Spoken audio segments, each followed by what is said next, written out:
I mean, it's Cooper Rush worth 2.5 points. I would hope Quinn Ewers put up a decent stat line against Arizona State. If he didn't, we have a real problem. You can say the same thing about Creighton. Okay, they had the one good game against Kansas at home. When Toast talks about the kicking market, it's like some earth is flat shit. Andy, true or false, this is going to be a dog walking. Dog walking. This is my dog walking of the day. I think it's going to be very ugly. Dog walking. I think this is going to be ugly. Hey, get this sword. Pretty good. Yeah, I know. Spoon had a good one. Would you go 4-1 tonight, Spoon? Ooh. Yep. 4-1. Benedict on myself. Could have gone 5-0, but you did. You're talking about George Mason. You're talking about George Mason, right? Yep. Yeah, I saw in your tweet. You're like, I actually switched to George Mason. That's a TV Jones move right there, if I've ever seen one. Just so you know. Unfortunately, sorry. I got like 19 comments. Like, why did you do that? Oh, I get it now. You can say you won either way. Yeah, I try very hard to never do that because people get really mad if you give out a pick. I didn't even think about it. Yeah. Oh, I mean, it's easier. It's harder to do. Like, it's kind of like I've learned over the year. Count the basket and the foul. Is the basket good? I want to see the score go up. There we go. Yeah. Well, the ref did it. So, yeah, UNLV 2-point game. We got a million games to get through. Same as last Saturday. I added a shitload. So I'm sure there's going to be a bunch where both these guys pass. College basketball Saturdays have been going really well for me. So eventually this is going to bite me in the ass because I've been getting way too trigger happy on these. I fired off like 21 bets last Saturday, somehow came out in the green. So eventually this aggressiveness is going to bite me in the ass, but these Saturdays are a lot of fun. So those plus money winners will get you. Yeah. The false confidence. But the first game, actually, so this first one is one I added on you guys. And it's Cal Boston College. Neither of you guys selected this one. So if you guys both want to pass, I'm all ears. You can put up Boston College for me. I can't actually bet it, but I will say this for Boston College: not a good basketball team. Obviously, 2-9 in conference in the ACC. You're not a good basketball team, but they have their two conference games did come at home. One of them against Syracuse, one of them versus Pitt. The Syracuse win was in overtime. Syracuse and Cal are, essentially very much the same. But I will say that Boston College has played a pretty decent schedule over the last couple of weeks with Miami, Stanford, Duke, Virginia. Notre Dame's a bad one, but the other four are pretty good. And you have a Cal team that's obviously on the other side of the country in Boston, and a Cal team that's coming off of a double overtime game against against Syracuse, which they lost, and then a home game versus Clemson, then they also lost. But I just hate the spot from having to fly across the country, play a 2-overtime game. You only have a couple days to scout, and now you have Boston College that's looking for anything positive, and this is probably one of the last games they could possibly win. Maybe the Florida State game after this, but again, that game's on the road. So if there's a home game they're going to win, it's going to be this one. Maybe Wake Forest because they're terrible, but again, it would only be Boston College for me plus the point. It looks like Cal is taking some money. This opened up 2.5 at Circa. It's up to 3.5. DraftKings is up to 4.5. So it looks like you can get a decent number on Boston College. A couple of the comments. Appreciate the super chat. Nick Enos, appreciate that, man. Send in $20. And Sam Miller, yes, the 336 basketball is on the docket. Game number 10 on the list is Elon. Tie game. Yes. Let's go. If my boys pull off this upset, I'm going to be riding sky high. You bet the money line? No, but I'm just saying okay. I've been on top of this team since day one. You have. So, all right, Spoon. Toast said he's leaning towards Boston College. Didn't sound like it was a game he was betting. I'm surprised with the early movement. I do lean Cal, but I think Cal's a play at -2. I think at -3.5, at even to 4. It's still a Cal spot, but I'm not going to bet it. I think once it goes past 4, I think it starts to become Boston College territory. I expect Cal to win this game, but not by multiple possessions. Boston College is not a great team, but they're also not terrible. As Toast alluded to, they have a couple wins at home, so there might be a little bit of fight left in the dog. We'll see. I'm not going to bet this game. All right, and I'm not betting it either. Let's move on. I'm pretty sure I only bet one Cal or Boston College game all year. I don't even remember if I've watched a Cal or Boston College game. I'm sure I have. You're not missing much. So my first reaction at looking at this number, for those listening, we've moved on to Clemson on the road and Cameron indoor. Feels a little strong. Clemson is not a scrub. And we're talking about Duke at home here, but it feels a little strong. If you asked me to guess what this number would be, I probably would have said 10, 10.5. So I'm a little surprised to see a 14. So let's see. Did anyone select this game? Toast selected this game. So do you agree that 14's a little strong or no? Oh, you love Duke, actually. I do love Duke, but I mean, at this number, it would only be Clemson for me. If you were to get in at Duke like 12.5, I mean, whatever.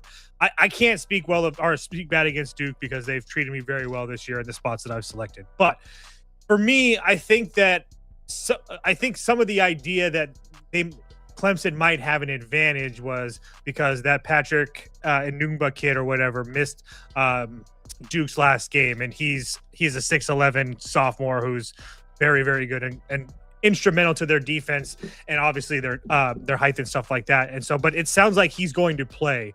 And so that kind of like takes a little bit of the sails out of Clemson. I do agree with you that this number should be around 10. I do think that it's not like neither one of these teams is trying to play with significant pace. I know that Duke's like within the top 100 or what have you, but again, they're not a team that I really look at it and is like, oh my God, they're really getting up and down.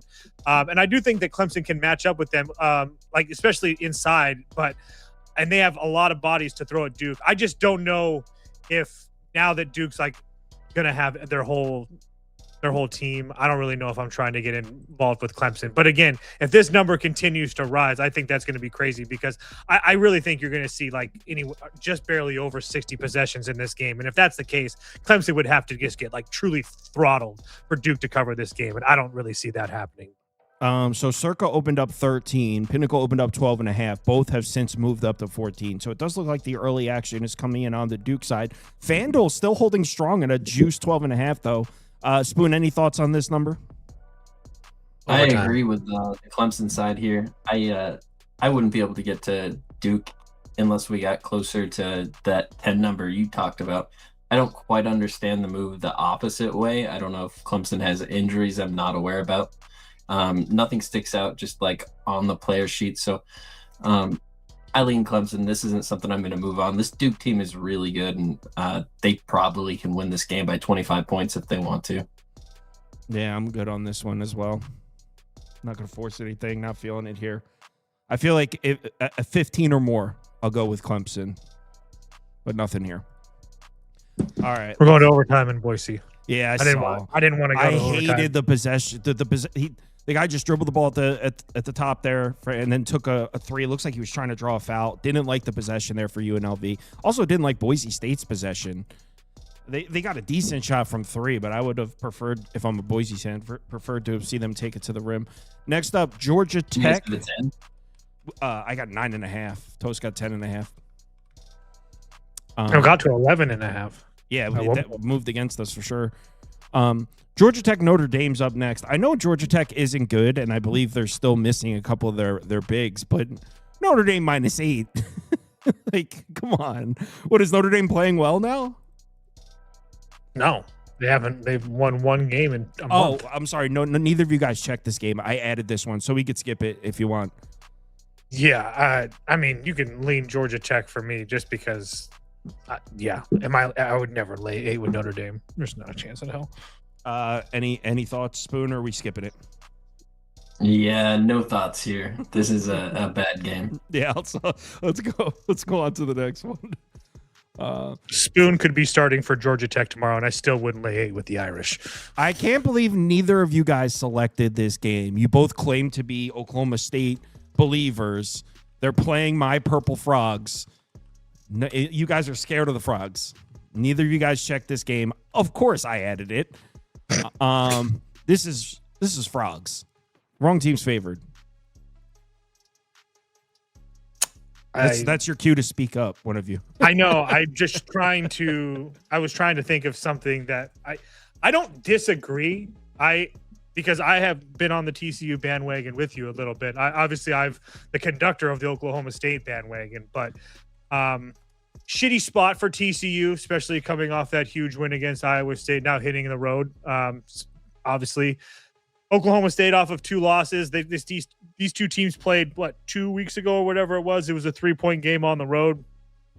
I think it's going to be another close game. Obviously, in that first game, TCU went out to a pretty decent lead or whatever, and then Oklahoma State kind of went up to their lead and then pissed the game away, and TCU stole it at the end. So, I lean Oklahoma State, but I think it's at like 2.5 now. What is it at? I don't know what the number is. When I looked, it was at 2.5. It's actually down to 1.5.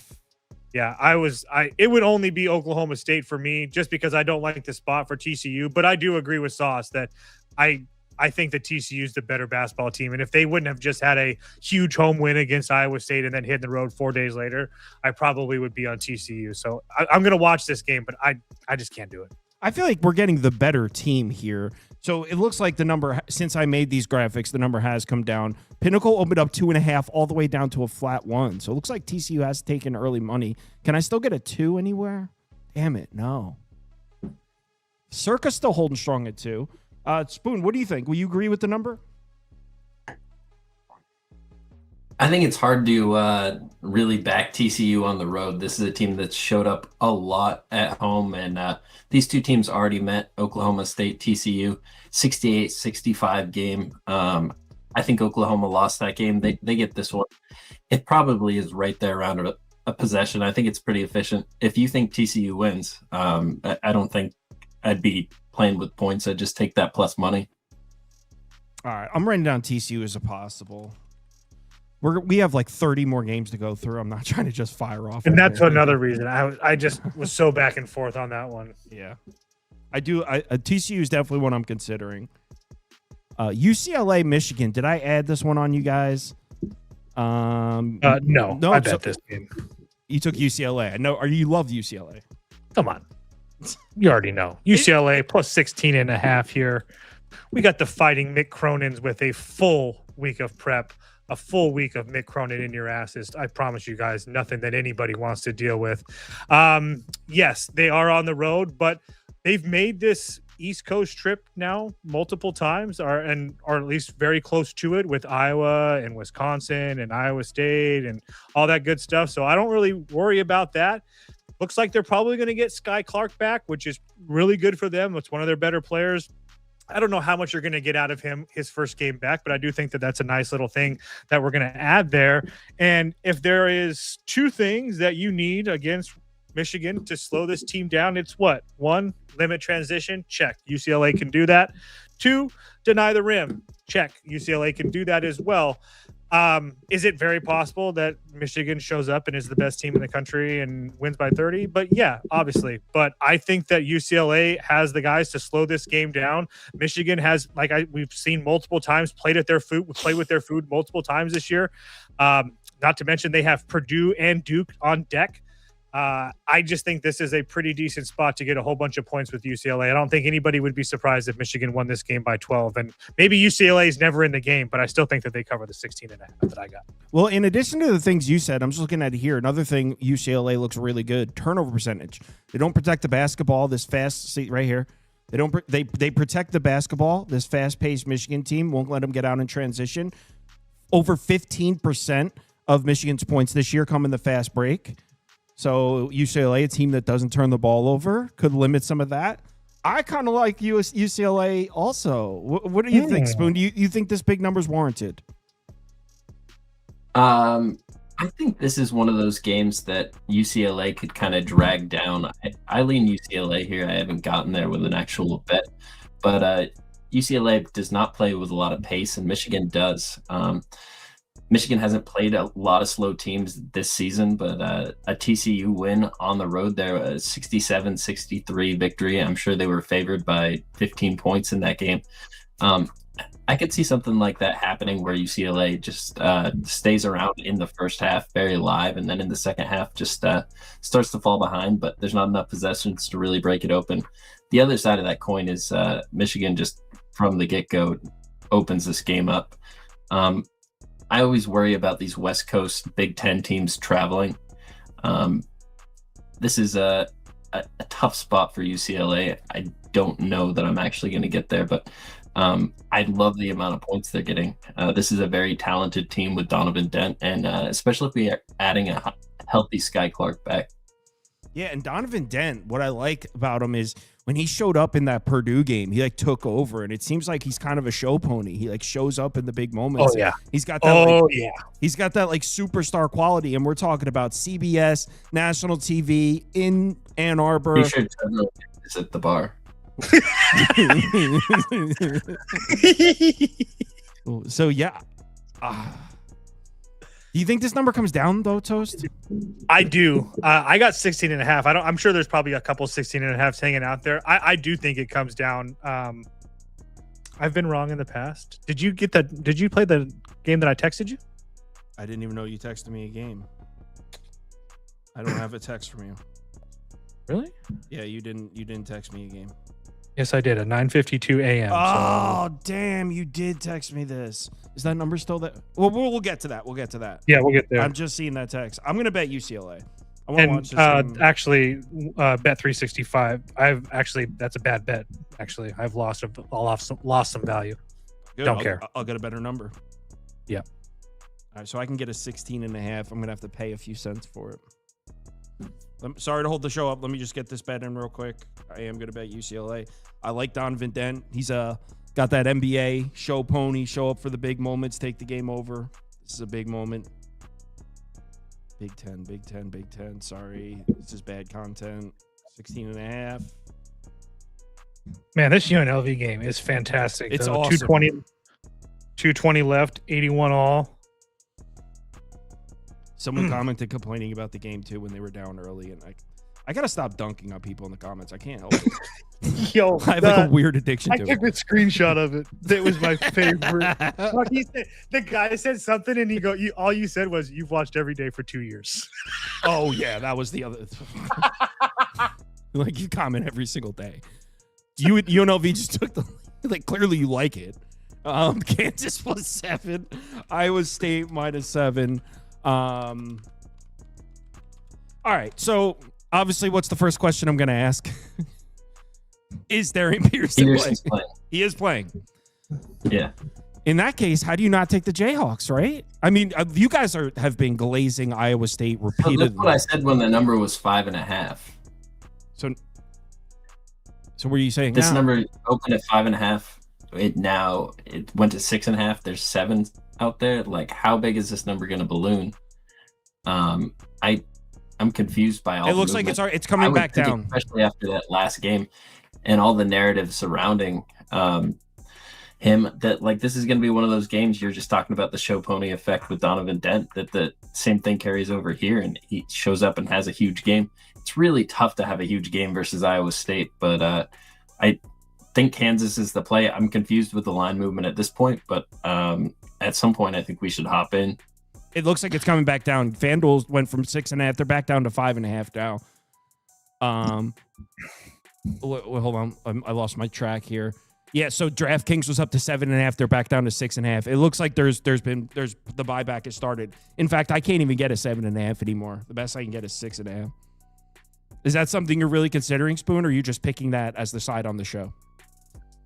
No, I'm considering that. I'm gonna price shop this a little bit more. I really like Iowa State, but this is a game that I see coming down to the last possession. I wouldn't be shocked if somehow Kansas found a way to win this, especially after that last game. But at the same time, I could see Iowa State walking away. It's just really hard. I don't understand this early movement here. Why did we ever even see a 7.5? I'm betting Kansas +6.5. I don't think it's going back up. I've already bet Kansas +6.5. I've said for a couple of weeks now that I'm not going to be betting Kansas games, but I assumed that Peterson was going to play. I kind of felt the same thing as you guys, where everybody, all he's talking about is him not playing and yada, yada, yada. And now they have a game in the magic of Hilton. I think that he shows up here tomorrow. I could be wrong here, but regardless, I just thought that this number was kind of crazy. Look, I do think that Iowa State's a good basketball team, but I've kind of came back off that just a little bit. Not the TCU loss. Obviously, we bet TCU, but they're just not really playing like the upper level competition, especially of the Big 12 as of late. And obviously, We know that they just got absolutely throttled by this Kansas team the first time that they played. That doesn't really do anything to me. That Kansas just had a game of all games. It was just a bad spot for Iowa State. And now Iowa State's probably in a good spot here, catching Kansas off of a huge win versus Arizona at home. But again, they didn't even have Peterson in that game. So even if he wasn't to play, I still feel like getting this Kansas team that the way that they're playing right now, with or without him, was still getting a good number. Because keep in mind, like I talked about with Iowa State not playing well, I mean, Lipsey's the guy that I felt would be the straw that stirs the drink, as I like to say. And he's been a no-show. As I say, will the real Tyrone Lipsey please stand up? Lipsey, please stand up. Because, I mean, where has he been over the last 3 or 4 weeks? He's been an absolute no-show.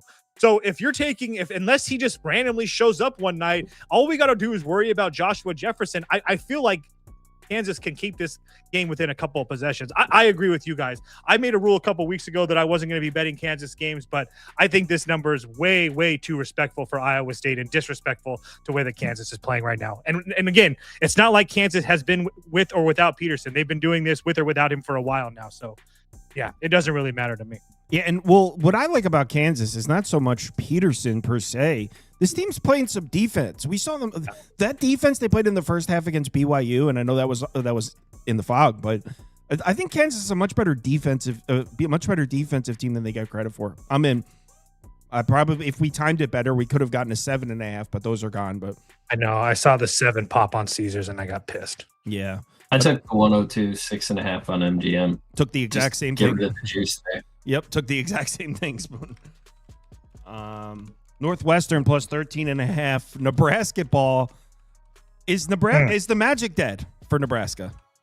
Because we took Purdue last one. Granted, that was a really impressive second half from Nebraska, battled all the way back.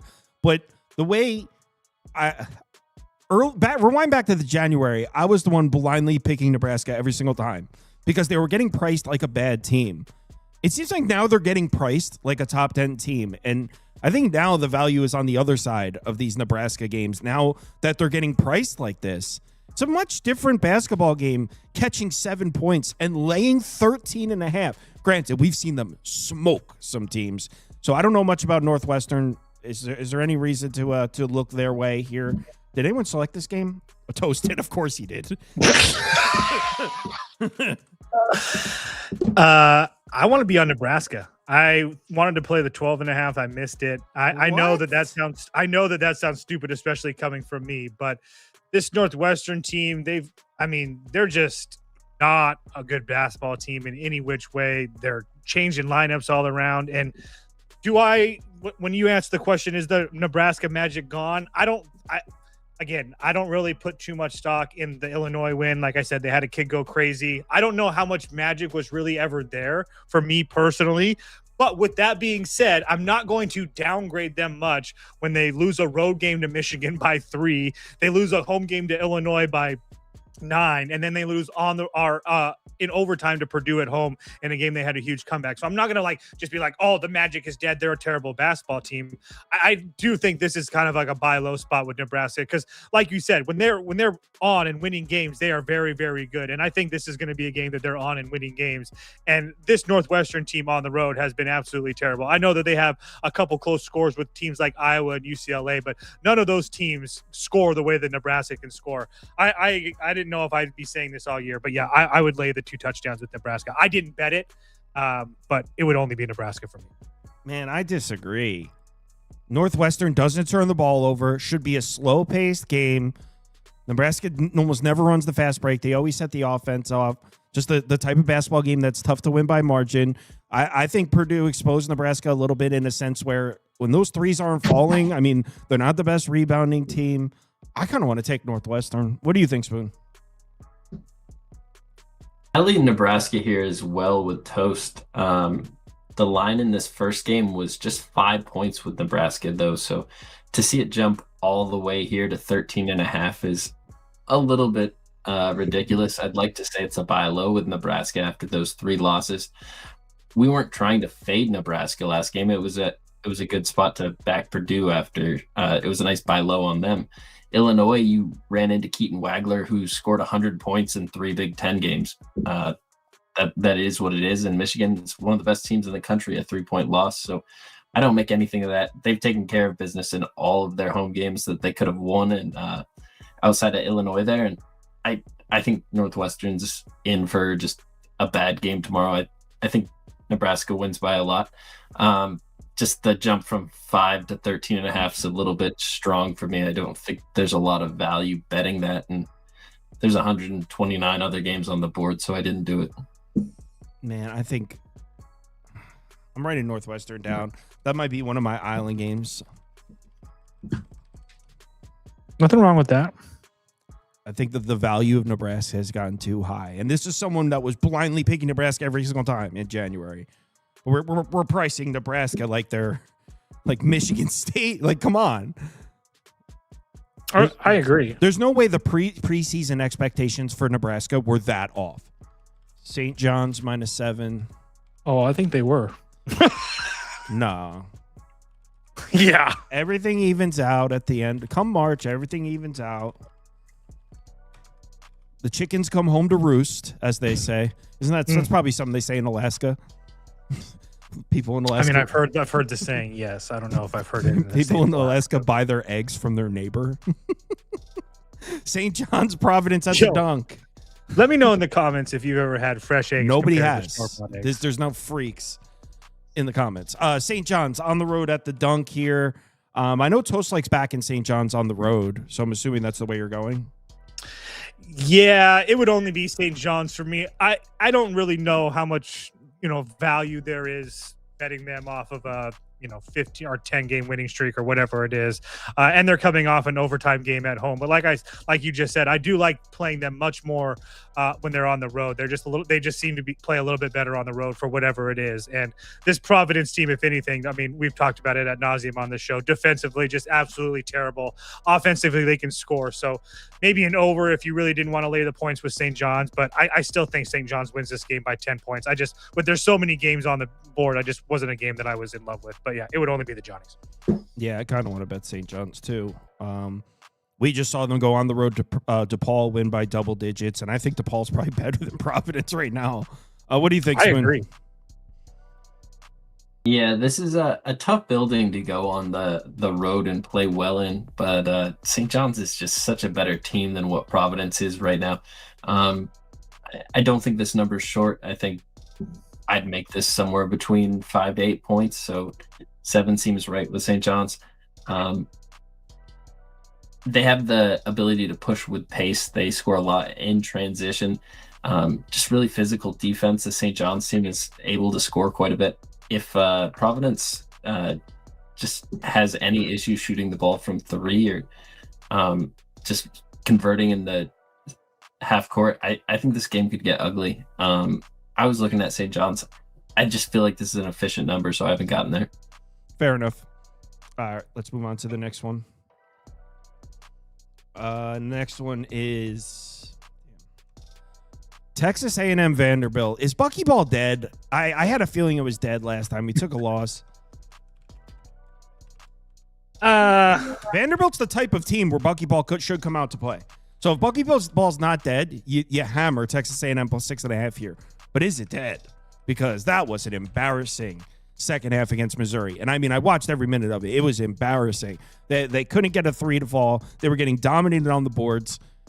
Not that Vanderbilt is a top 10 team or anything, but I would imagine Vanderbilt is perceived to be better than Missouri. Yeah, I'm questioning my loyalty to Texas A&M right now.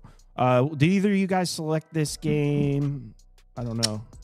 I probably selected it because it's a fun one to talk about. I just wanted to point out that the major difference between what the Texas A&M that we've all known to love over the last 2 months or whatever the run has been in conference and whatnot, compared to the last few games, is forcing turnovers. And at one point they were in one of the best teams in the country of forcing turnovers, and now they're one of the worst teams in forcing turnovers. So does that have to do with playing teams like Alabama, Florida, Missouri? Maybe, but it's not like Vanderbilt's going to be turning the ball over a whole bunch of times either. So as much as I don't really think that Vanderbilt's that great of a basketball team, I am at a spot where it would only be Vandy for me.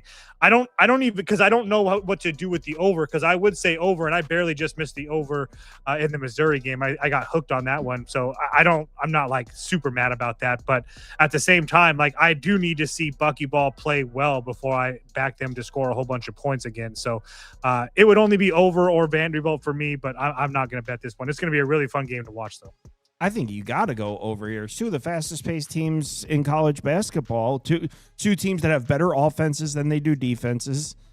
I think you got to go over. What do you think, Spoon? Any thoughts on this number?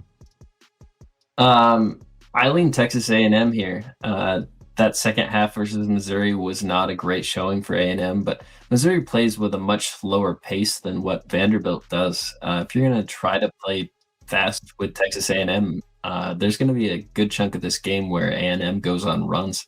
I could see Texas A&M outright winning this game. They're coming off 3 losses, so you'd expect the value to be kind of low on them. But KenPom makes this number at 87-78, so a 9-point game in favor of Vanderbilt. So I don't really feel like this number is a buy low on Texas A&M. So I haven't got there yet. If money comes in on Vanderbilt and pushes this closer towards like a 9 or an 8, maybe I can move on it. I think A&M is a solid team. Losses to Florida and Alabama don't change anything there. I think their last few conference road losses are pretty impressive, going on the road to Alabama, Tuscaloosa, 3-point loss there, overtime loss to Tennessee, even on a neutral earlier this season, overtime loss to SMU. When they hit the road, this team doesn't struggle much. So I think this is A&M or pass. I kind of like that over. All right. I would lean A&M on a side. Let's move on to the next one. Also, Rebels outright. Yeah, the running Rebels, boys. The running Rebs. I told you. I went that secures my undefeated night. Swept the board. I'm joking. I went 2-0. 2-0. We both went 2-0. I say, well, Sam, I hope you're in the comments. He always requests the Elon game. Well, here you have it.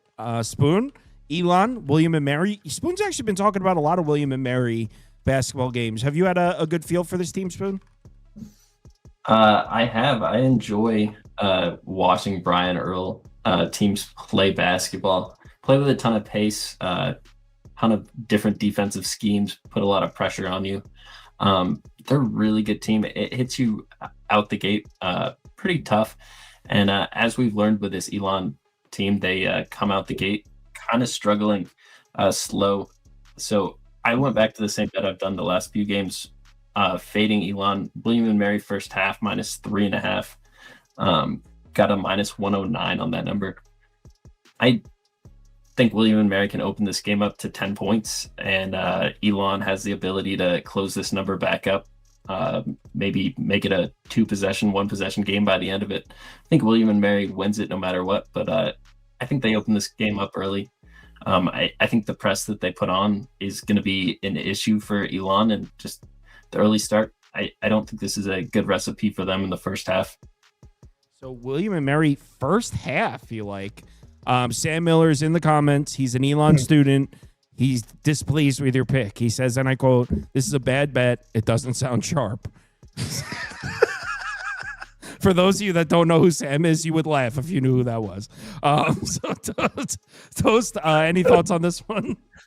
Yeah, I was just going to do William and Mary alt line -14.5. Don't have the number right now, but this Elon team should just get absolutely destroyed. If you want to do an alt first half, that's as well. That's just pure comedy, guys. I'm just kidding. I didn't look at this game. It's true. Just trolling Sam. He's sitting there just pounding. He's like, all caps. He said last time we were talking about Elon, he said dead serious when Elon had a home game. He was like, people don't want to come to the 336. And then they won. Dude, no one gives a shit about going to the 336, bro.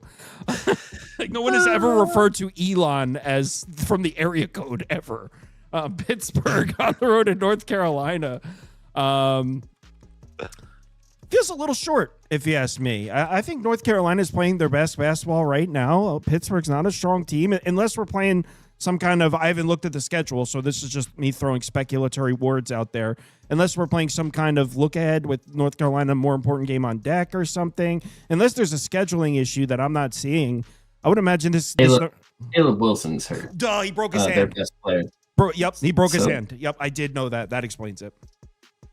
On top of the fact, this is why I want to play Pittsburgh, guys. Spoon just mentioned it. North Carolina is losing their best player. I still think that they're a good they're not nearly as good, but compared to Pitt, they're still a good basketball team. But, and I do say that with a big but behind it, Clemson has played like the bee's knees of the ACC the last 2 weeks with Duke, SMU, Virginia, Clemson. Wake sucks, but they beat them. And NC State, Louisville, and Boston College. So they've seen everybody that they can see in this conference at home and on the road. So I don't think that going into North Carolina, a North Carolina team that we just talked about that isn't full strength, I don't think it's crazy to think that they can keep this game close. So I really want to bet Pittsburgh here. I mean, obviously, this line's a little bit short for a reason. Ken Pom has this game 14, so it's not like anything crazy short, but I really want to play Pittsburgh here. I don't know if I actually do it. They are kind of like one of the smaller basketball teams, so they might just get absolutely destroyed with Carolina's size. But regardless, it would only be Pittsburgh for me. I'm going to pull up the on-offs with Caleb. To see, I would be curious. Can we still back the North Carolina defense without him? That's what I'd be thinking. Yeah, because he's the guy, like, he's touching the ball, like Caleb Williams. All right, so I have here's the on-offs with Caleb Wilson. So 1 second, let me get this on the screen so you guys can see it. So looks like the offensive ratings about the same. Defensive, these are all the same. They shoot better as a team when he's on the floor, but no, not much of a difference in terms of the on-off with and without Caleb Wilson. Wow, I was surprised to see that actually. Spoon, any thoughts on this one? Any thoughts on what North Carolina looks like without Wilson? I think they're definitely going to take a step backwards without him, but I think this first game here is a chance for a lot of players on this North Carolina roster to step up. And this Pitt team, I mean, their record reflects it. They're sitting 2-10 in conference right now, 9-16 on the season. Isn't very good. Their wins are coming against the bottom barrel teams. So I don't think they have much to offer versus North Carolina, even without Caleb. So this is a spot where I think we take advantage of losing a couple points because of him being out of the lineup. But with the amount of games, I just didn't get to this one. This is a bet I could be talked into. What you're talking about, Pitt? No, UNC. Yeah, I kind of would lean UNC, but I'm good on this one too. Doesn't sound like any of us really like it. Toast considering Pitt. I won't bet it. SMU Syracuse, Mr. Wesker's Syracuse guy. I don't even know if he's a Syracuse guy, actually. He can have it. Let him have it.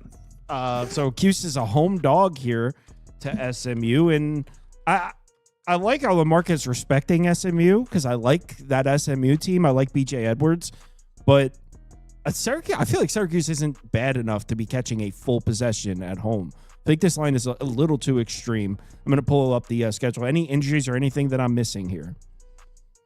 No injuries that I can think of or know of when I looked at it earlier. I was leaning SMU personally. I haven't betted. I do have them on my circled list.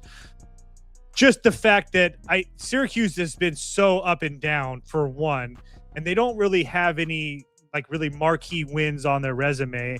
And the times that the games that they have won in the last month and change is a California team at home in double overtime, a game that obviously they could have easily lost. They beat Notre Dame at home as well, who's obviously Notre Dame is a terrible basketball team. They beat Florida State at home, which is obviously a terrible basketball team as well. So, and to be honest with you guys, I think that SMU is pretty comparable to Virginia, North Carolina, and NC State. I'm not trying to say that they're just as good, but they're pretty comparable. And like I've said, anytime that Syracuse has stepped up in competition, they have not looked good. And SMU is, I don't want to say they're not on the bubble, but they are fighting for seeding here. And a nice, what is this, a quad 2 win would be really good on their resume, especially on the road. I really want to bet SMU here personally.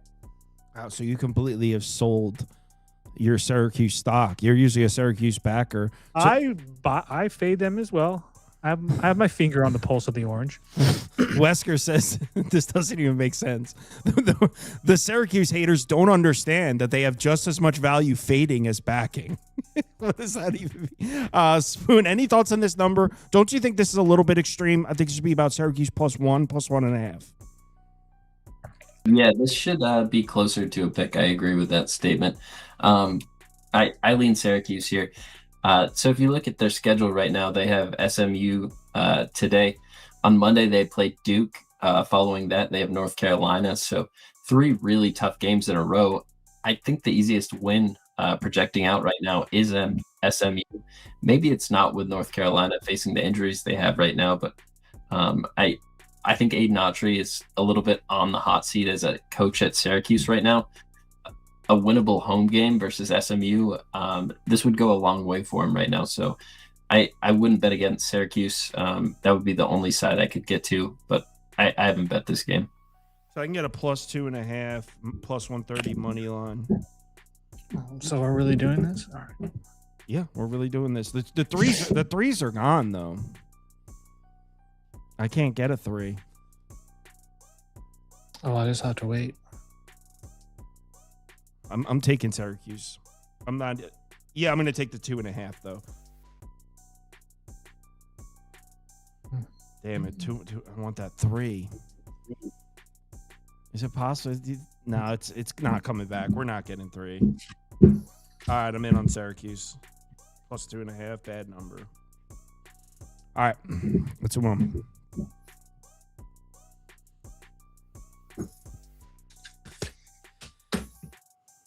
Next up is Villanova Creighton. Someone selected this game too.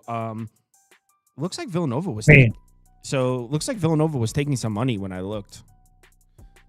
Villanova. Let me get that an exact on that. Villanova. Where the fuck is it? Villanova.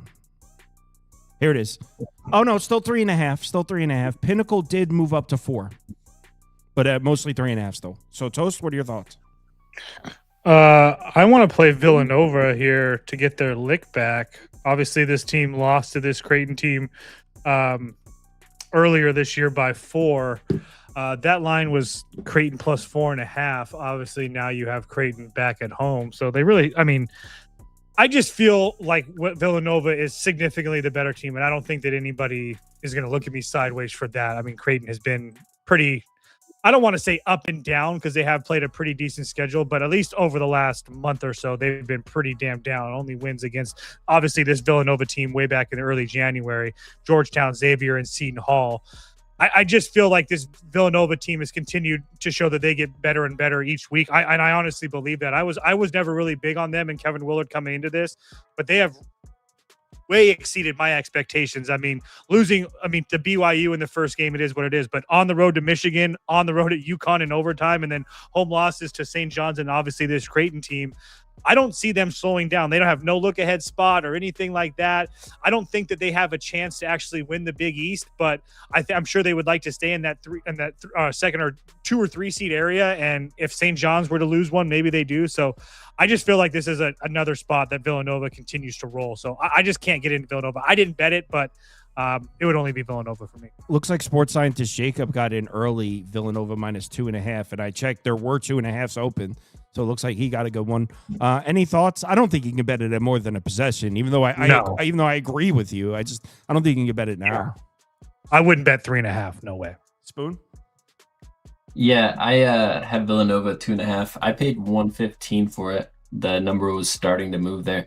I'm not a huge fan of Creighton. If there's anywhere you're gonna back them, it's here at home, and I think this number does pay him a little bit of respect, or at least the opener did. I don't think it's going to go past 4.5. I think it probably closes at that 3.5 that most books have right now. Villanova is a much better team in my opinion this year. Creighton gets up in some of these home games, but Villanova off a tough game with Marquette. I think this is a spot where they don't play with their food. They hit the road and know they get this win. They have a tough gauntlet coming up here between Creighton, Xavier, and Connecticut. Obviously, Connecticut's going to be the hardest game there. They get that one back at home, so this is 2 games on the road. They're sitting 10-3 in conference and still have a chance to win it, as Toast was alluding to. So I think Villanova shows up in this game. If you don't have a 3.5, or if there's only 3.5s right now, I would just wait. I wouldn't be surprised to see the number bounce back down at some point. But under 4, I still like Villanova. Yeah, I will not be tailing you guys. If there were 2.5s, I would do it, but I'm not taking it at current. Kentucky, Florida. Kentucky might get smoked here. Yep. Florida minus 40, whatever you like. I'm just obviously exaggerating, but Florida minus 12.5, 13. Play it to 13.5 if you like, guys. I've been on this Florida. I think I've been the conductor of the Florida train here for the last month and a half and change as well, going into the Tennessee game at home. So I think this is one of, if not the best team in the country. I truly believe that. I know that the 3-point shooting is an issue. There's no question about that. But I've had dreams of March Madness and all the good storylines that are going to come out of Xavier Lee finding himself, the Ivy League kid finding himself in March, and Florida going back to the Final Four. I can see that now. But as far as this game is concerned, you have a Kentucky team that's been I feel like playing on borrowed time. I think they've been playing a little bit of over their heads. The Tennessee win was a really nice comeback win for them. And then obviously the Arkansas win was nice, but catching this Florida team, who I think is by far head and shoulders above those teams, without a question. I think Florida is going to absolutely destroy this Kentucky team inside. I don't think Kentucky's going to be able to score. I was going to say, a lot of people were asking me about the over. I don't like the over because I don't really like Kentucky's ability to score with how big Florida is inside. So I think Florida completely destroys this team. Florida by 15 plus. I would imagine Kentucky's only prayer would be being hot from outside, right? Yeah, that would help. It's their defense that's going to need to show up, and they don't force turnovers. And if you can't force turnovers with this Florida offense, it's going to be a nightmare. Am I reading this right? Florida has an offensive rebounding rate of 42.7%. Yeah, they're like one of the best teams in the country. It's not even close. They're not great shooting. No, so you get more offensive rebounding opportunities. Yeah, but 42.7% is crazy.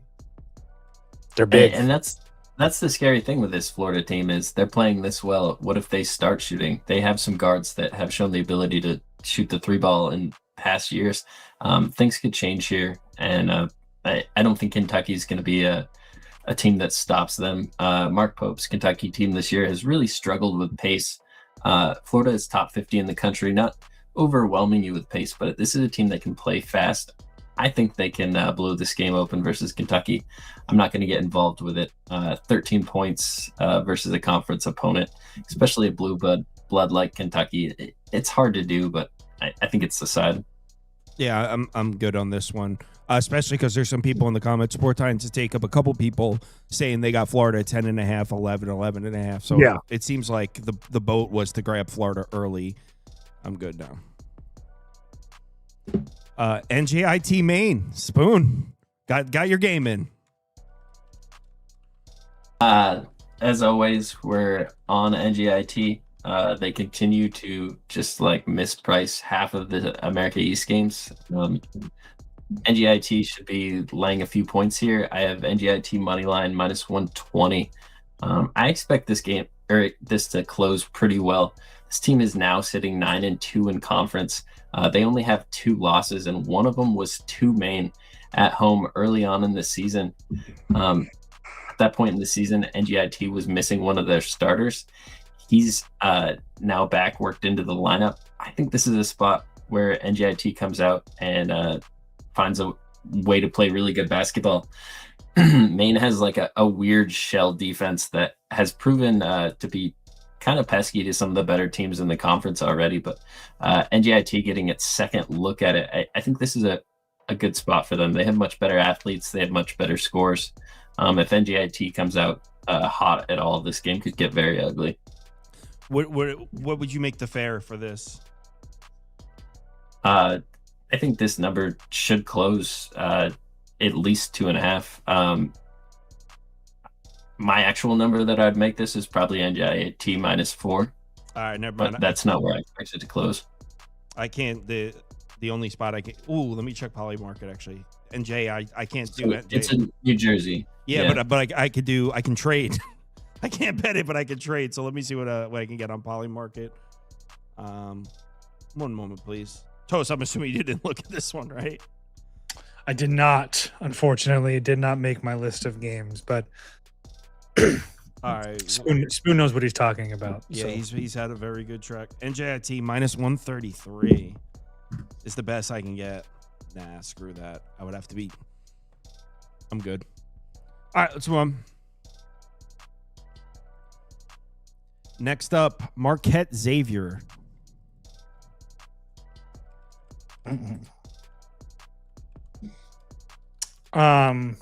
I'll just make this really quickly.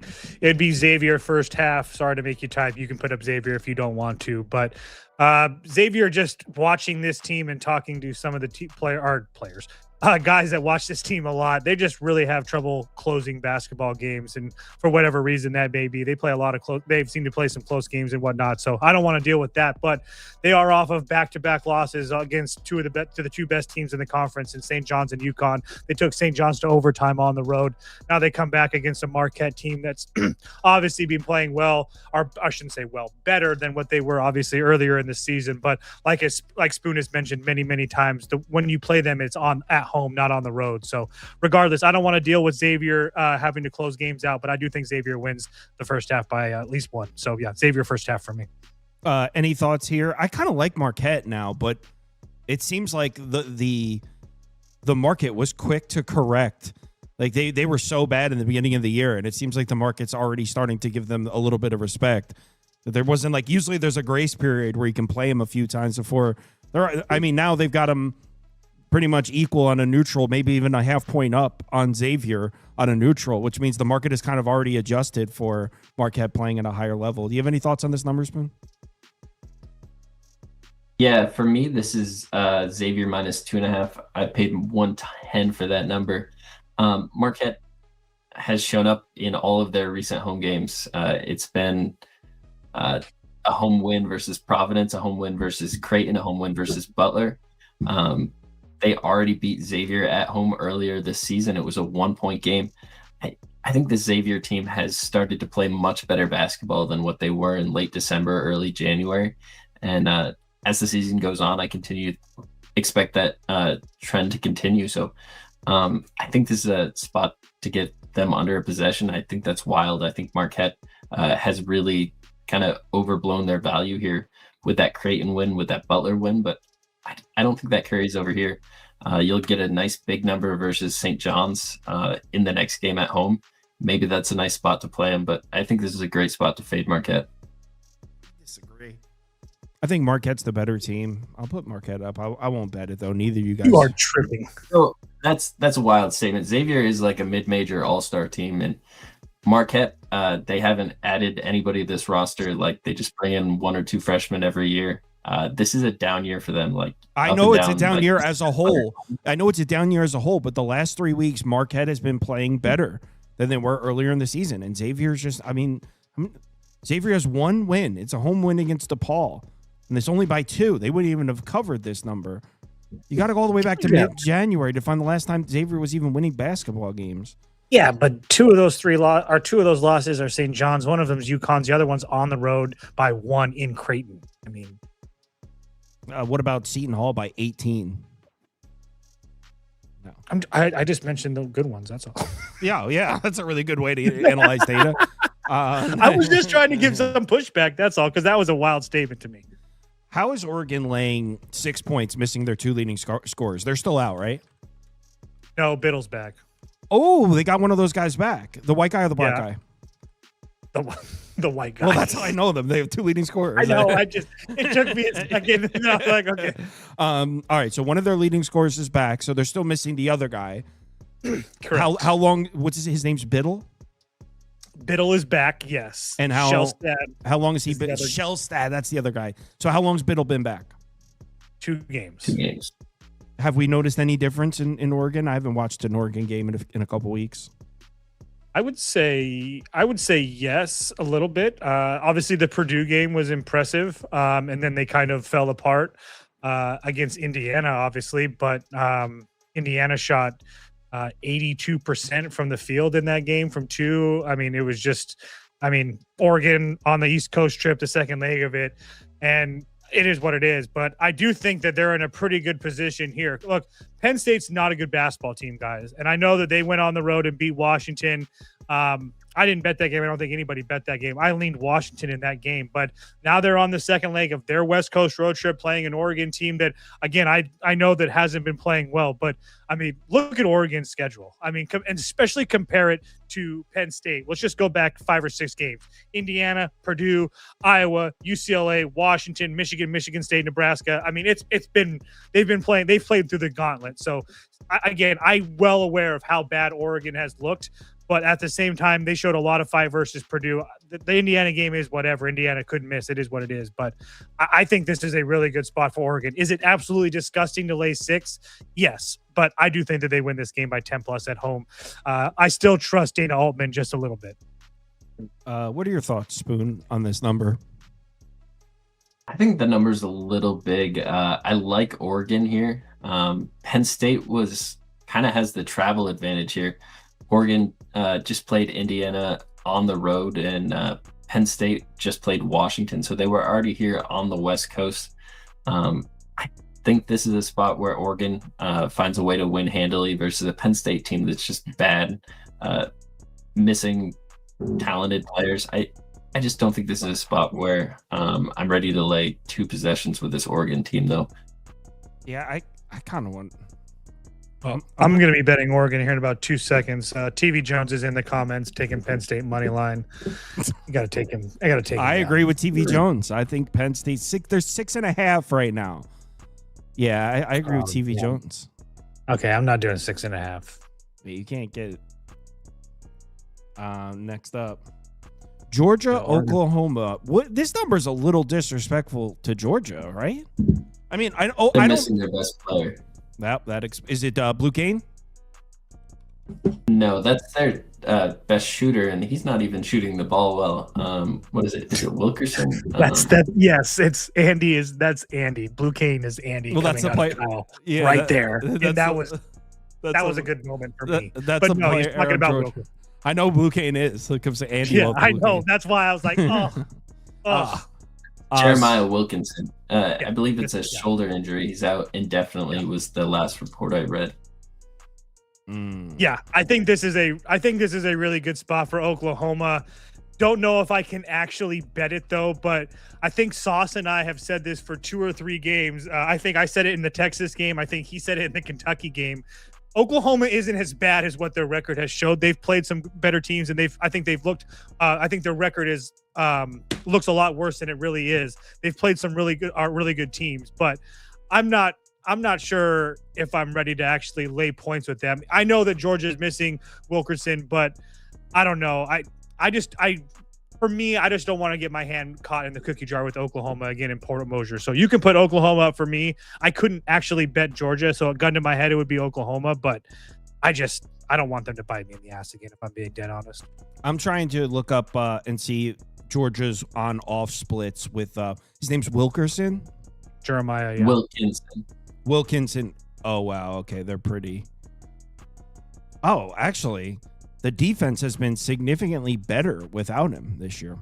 So this Georgia team is very long, very athletic. It's something that they have an advantage over Oklahoma with. I think this is a spot where, I came into it looking to fade Georgia without their best player, but I don't know. Oklahoma's not a very good team.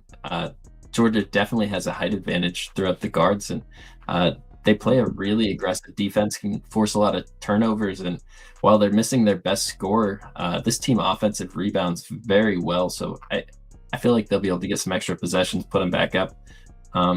At this number, getting Georgia as a dog, I think I'm leaning Georgia. I kind of want to play the under. It's a huge number. Georgia plays an insanely fast pace, but they're missing their best scorer. The Georgia defense, granted, is small sample, but it's been really good when Wilkinson's not on the floor. The on-off splits for that look good. The assists are down. I kind of want to play the under. What are your thoughts? You guys have any thoughts on that? This is a huge number. They're missing their best scorer. I don't know, man. Fine. I mean, I get what you're saying, but Spoon, do you think I'm crazy for considering an under? So Oklahoma just played a really fast-paced game with Vanderbilt. I don't know how many possessions, but it's 92-91 final without overtime or anything. So 74. Oklahoma has shown the ability to play fast when they're pushed that way. I think Georgia is going to force them to do that. I don't really have an edge with college totals, so I probably shouldn't offer you any advice there, to be honest. I just don't see, if I'm being honest, I don't see how there's not 74 plus possessions in this game. And if that's the case, you're going to have to really ask for a bad shooting night, but it's possible. I'm taking the under. I don't care. Where's the 1 second? Sorry to hold the show up. I have to head over to the best numbers on Kalshi. 64. Or maybe it's 60. not. Let me see what Evan Mia has. What the are you kidding me? College basketball. Sorry, guys. Sports. I'm still college basketball. I mean, if they're in here at 1 a.m. on a Friday night, they can wait a couple seconds. They're all degens just like us. All right, screw it. I'm going to a different platform. It's not on there. Sorry. SEC. Oklahoma under. All right. I'm in. Okay. Next up, we got Colorado BYU. I might have added this one, so if you guys want to skip it, that's cool. Man, I'm not laying 14 with BYU. That's for sure. The number is not out yet, but you can put up Colorado first half. I'm just going to continue to attack BYU in this first half until they give me a reason not to. I know that that's a stupid little trend that I've been playing, but it's actually been pretty damn profitable for me. I don't have the numbers in front of me. It's on my other notebook.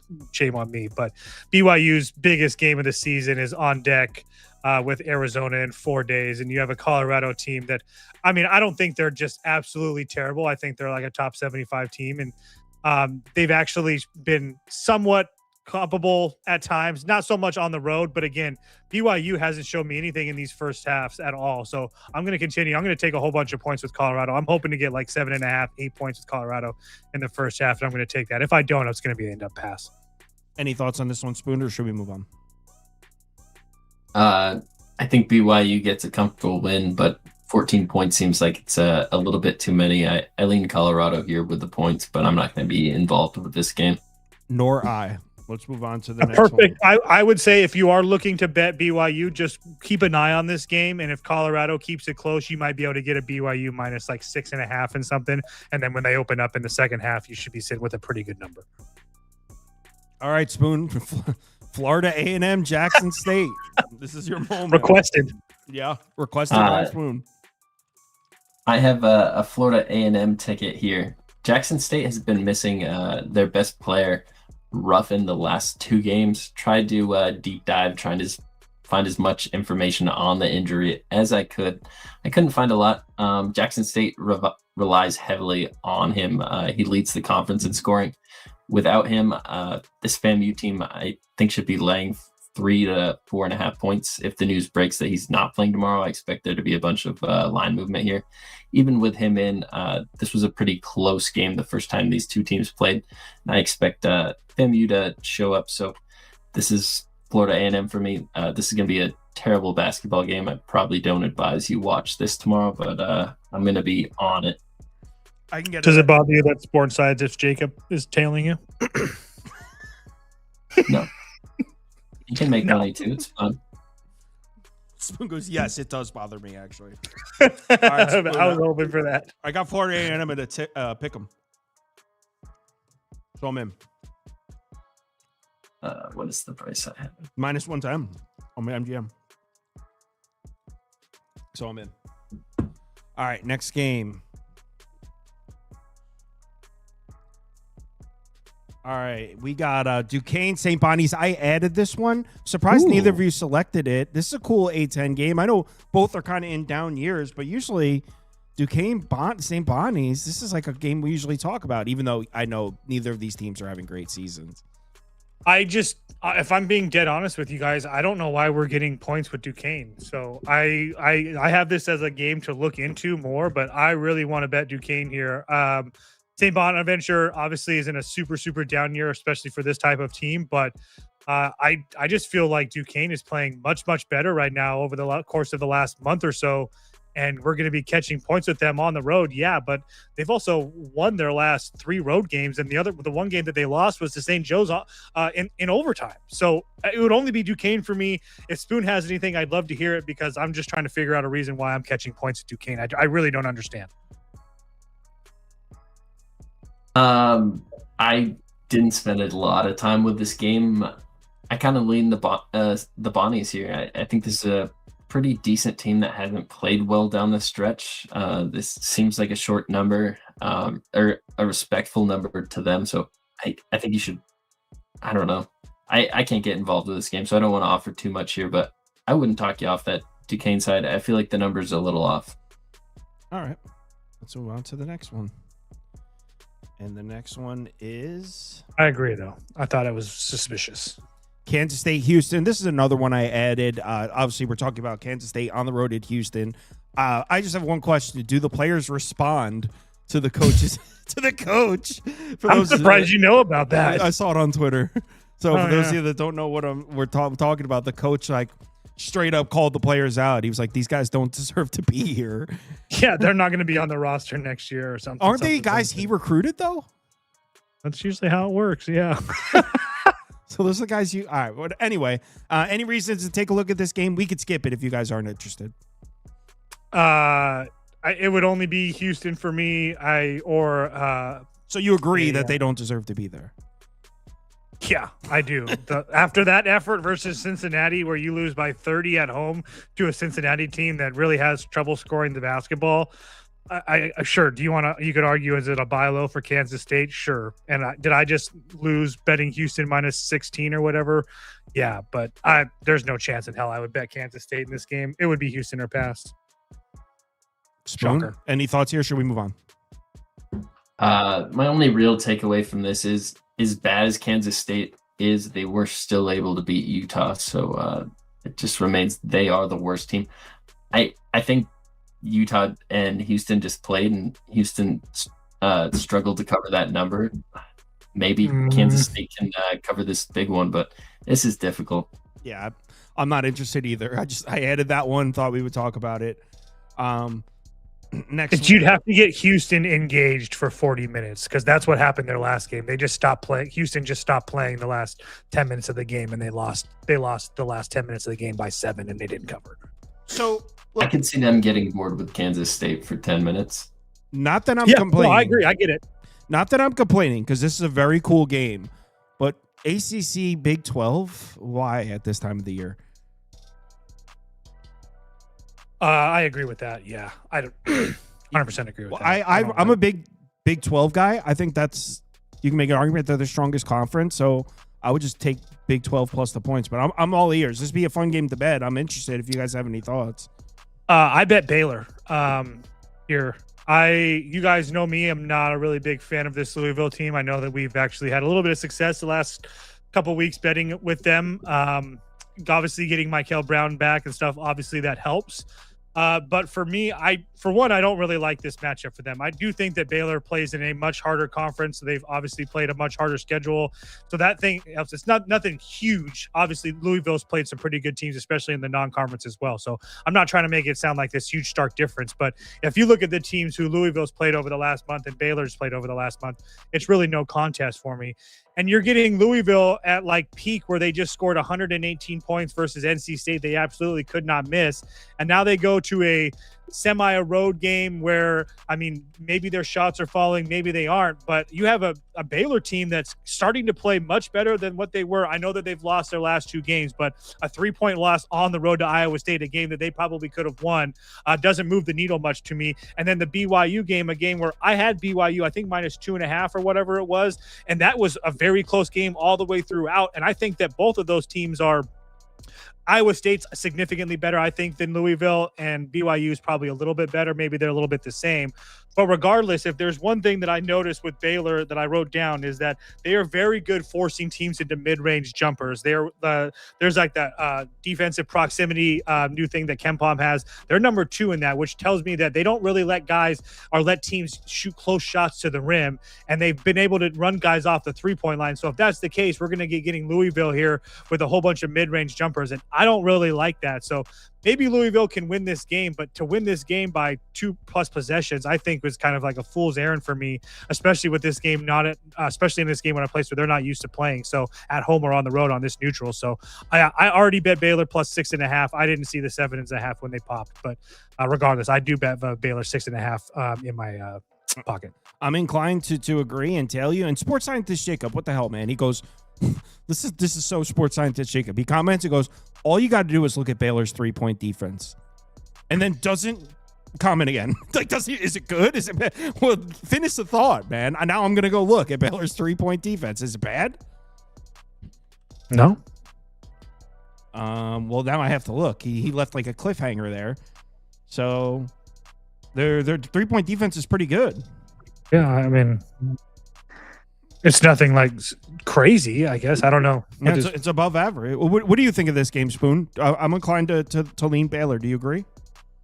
Yeah, I just took the Baylor +7.5 -115 sitting there. Let's go. Where's that at? Because I think I might rebet this. Hard Rock.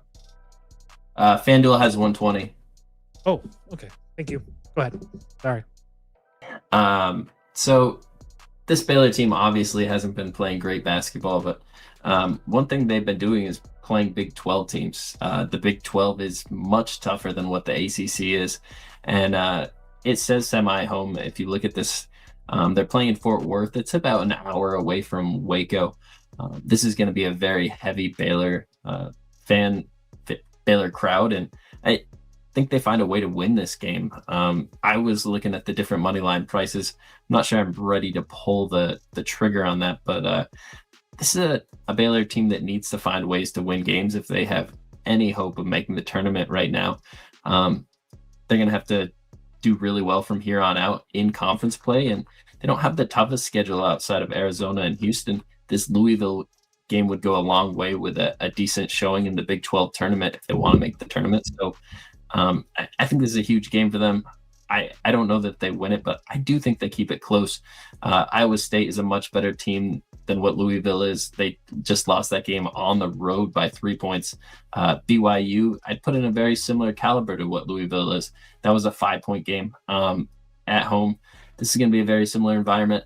I expect Louisville to struggle stepping up versus BYU defense. The ACC level of defense is so much less physical, and you have to imagine in Fort Worth, you're going to have Big 12 officials calling this game. So I think this is a really big advantage to Baylor. I think that money line's live. I just took Baylor +7.5 and took a little money line. Let's do it. God damn it. All right. No, everybody else is taking the money line. I'm not just going to sit here with my hand in my ass. Do you think you see anything better than 275? 275, yeah, Spoon. I may glance and do a little trading on that later, see what I can get later on. I'm always down to do some trading. I cashed out. I haven't pulled the trigger on the money line, but I'm probably going to put something on it. Miami, NC State, Toast's favorite team, but we'll go to him second. What do you think of this number 5.5 here, Spoon?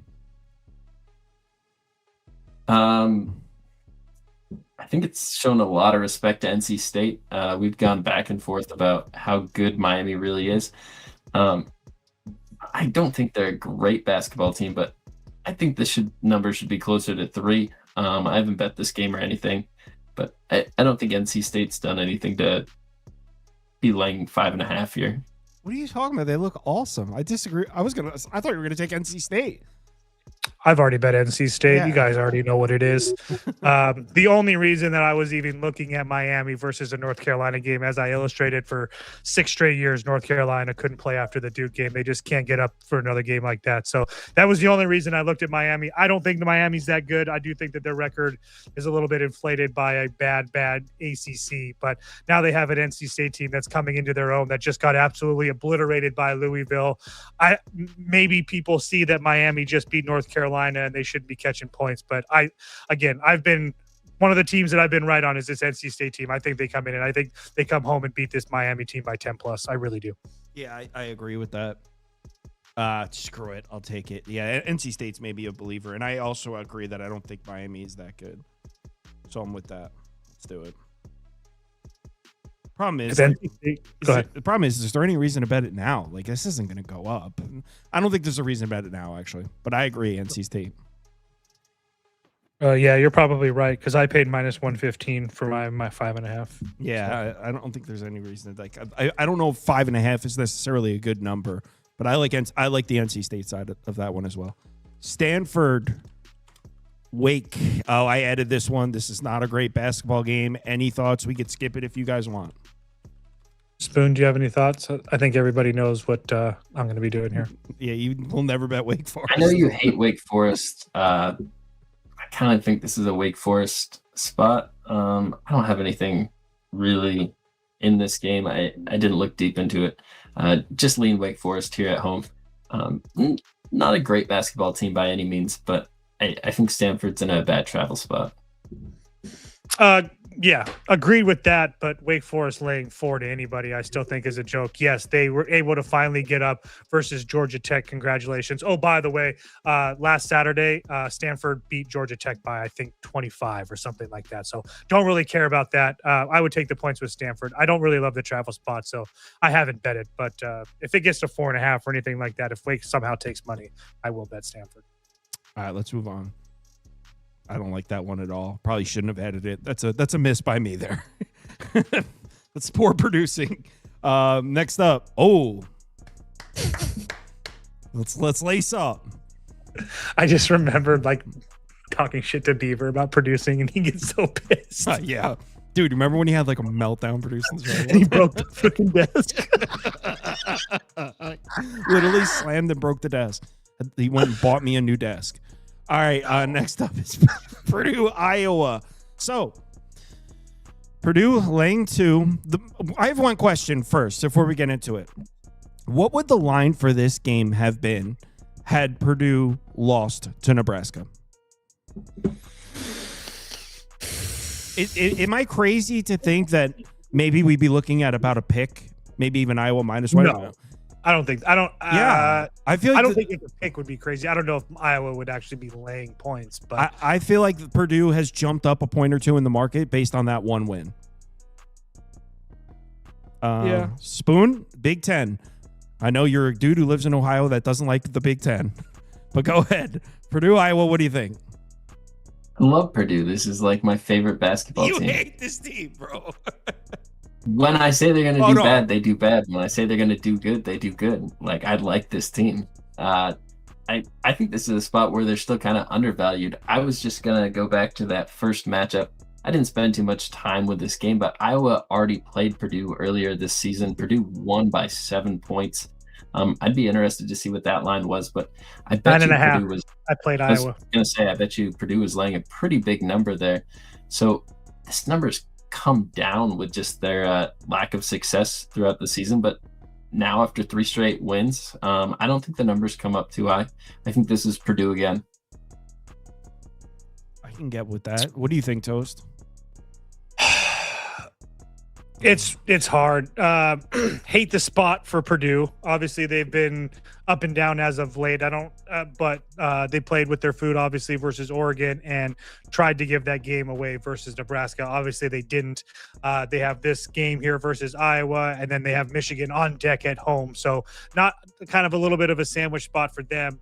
My issue is with Iowa, who is one of these teams that, for whatever reason, is almost 10 points better per 100 possessions on the road. Like Spoon mentioned, this game was, I got Iowa plus 9.5 when they went up to Mackey. I don't feel like these two teams have changed that much.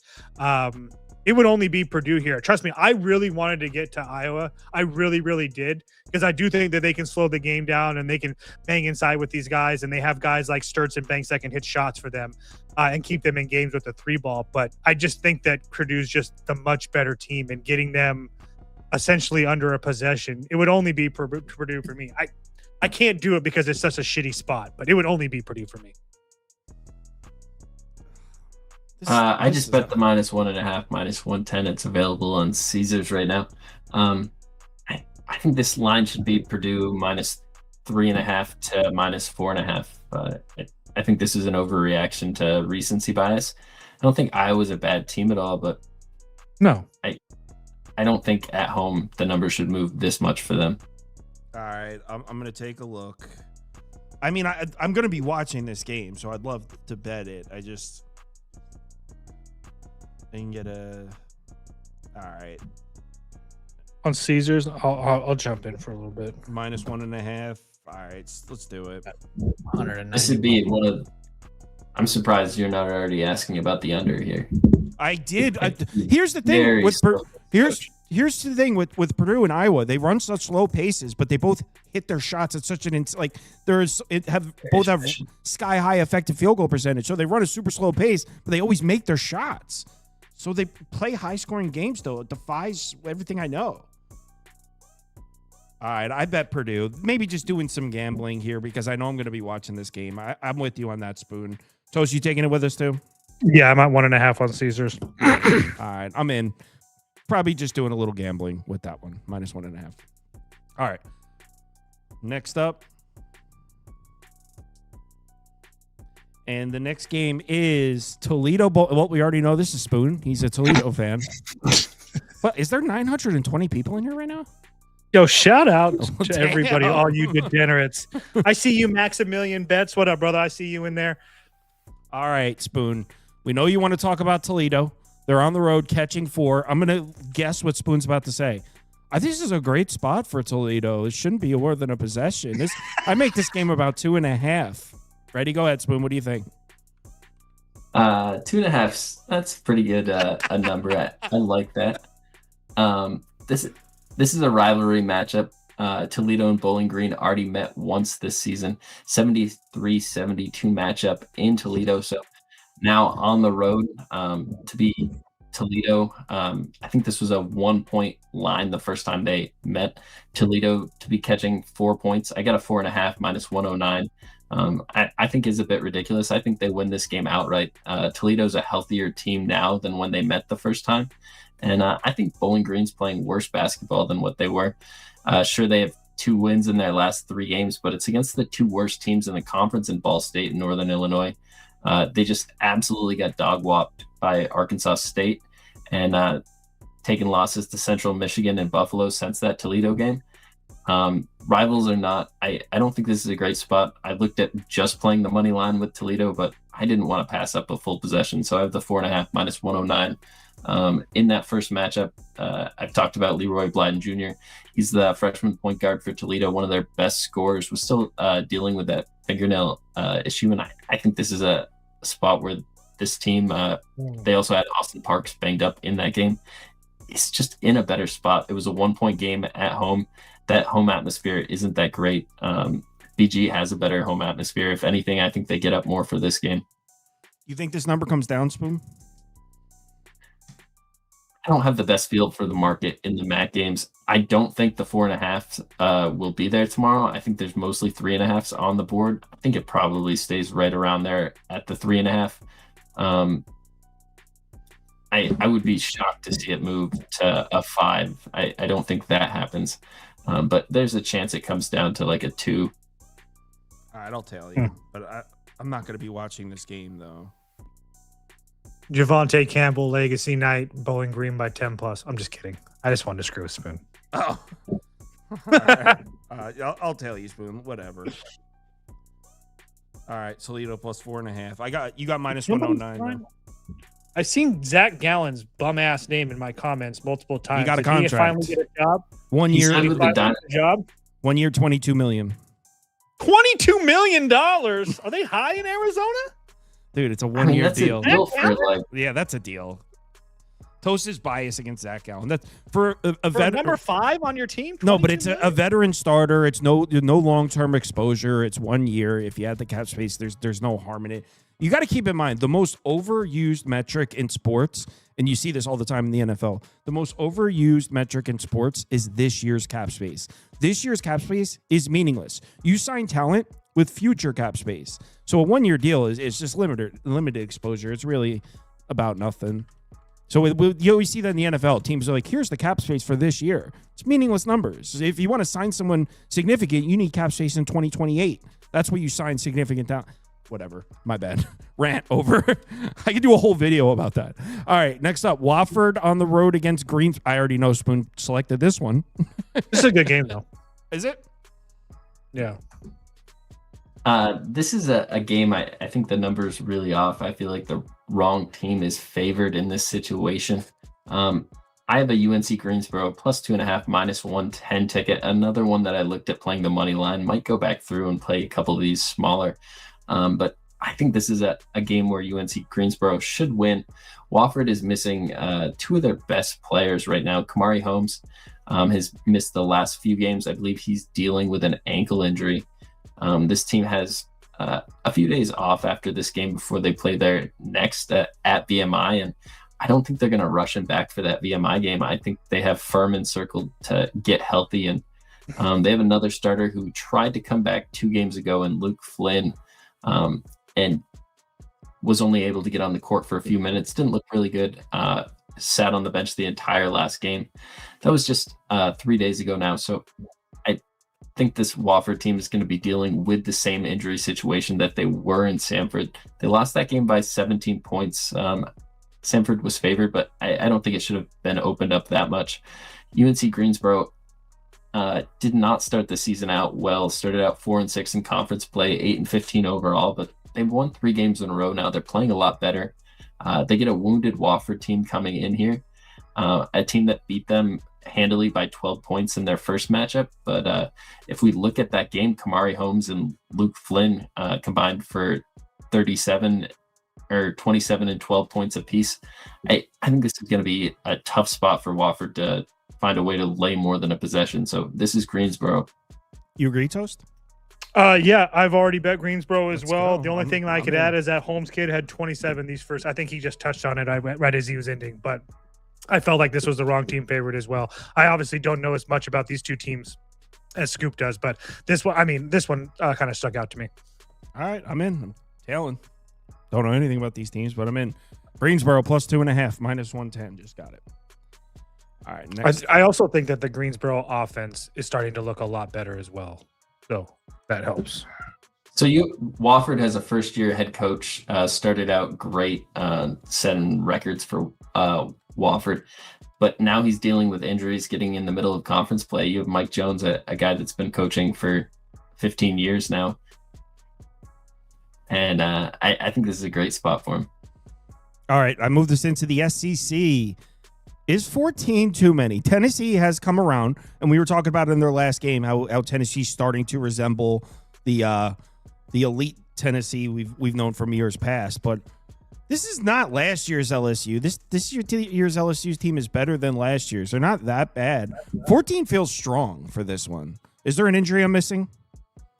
Deadon Thomas, one of their best been out, players, is out. He's been out for the like last 3 three weeks. games. Yeah, he's been out for a couple weeks now, though. Oh, wow, they've looked terrible without him. Yeah, I think that's the reason. Yeah, I didn't realize how they've been getting smoked since he got hurt. So yeah, never mind. Forget what I said. Yeah, I played Tennessee at open at 12.5. So Yeah. Nick Amon and the boys just keep on cashing me out. Any thoughts, Spoon, or let's move on. Yeah, just lean Tennessee. All right, here we go. Big one. So disrespectful to the Red Raiders, unless there's an injury in this one I'm not aware of. This is Texas Tech's about to win this game. In what world is this 9.5? I bet Texas Tech already. Don't yell.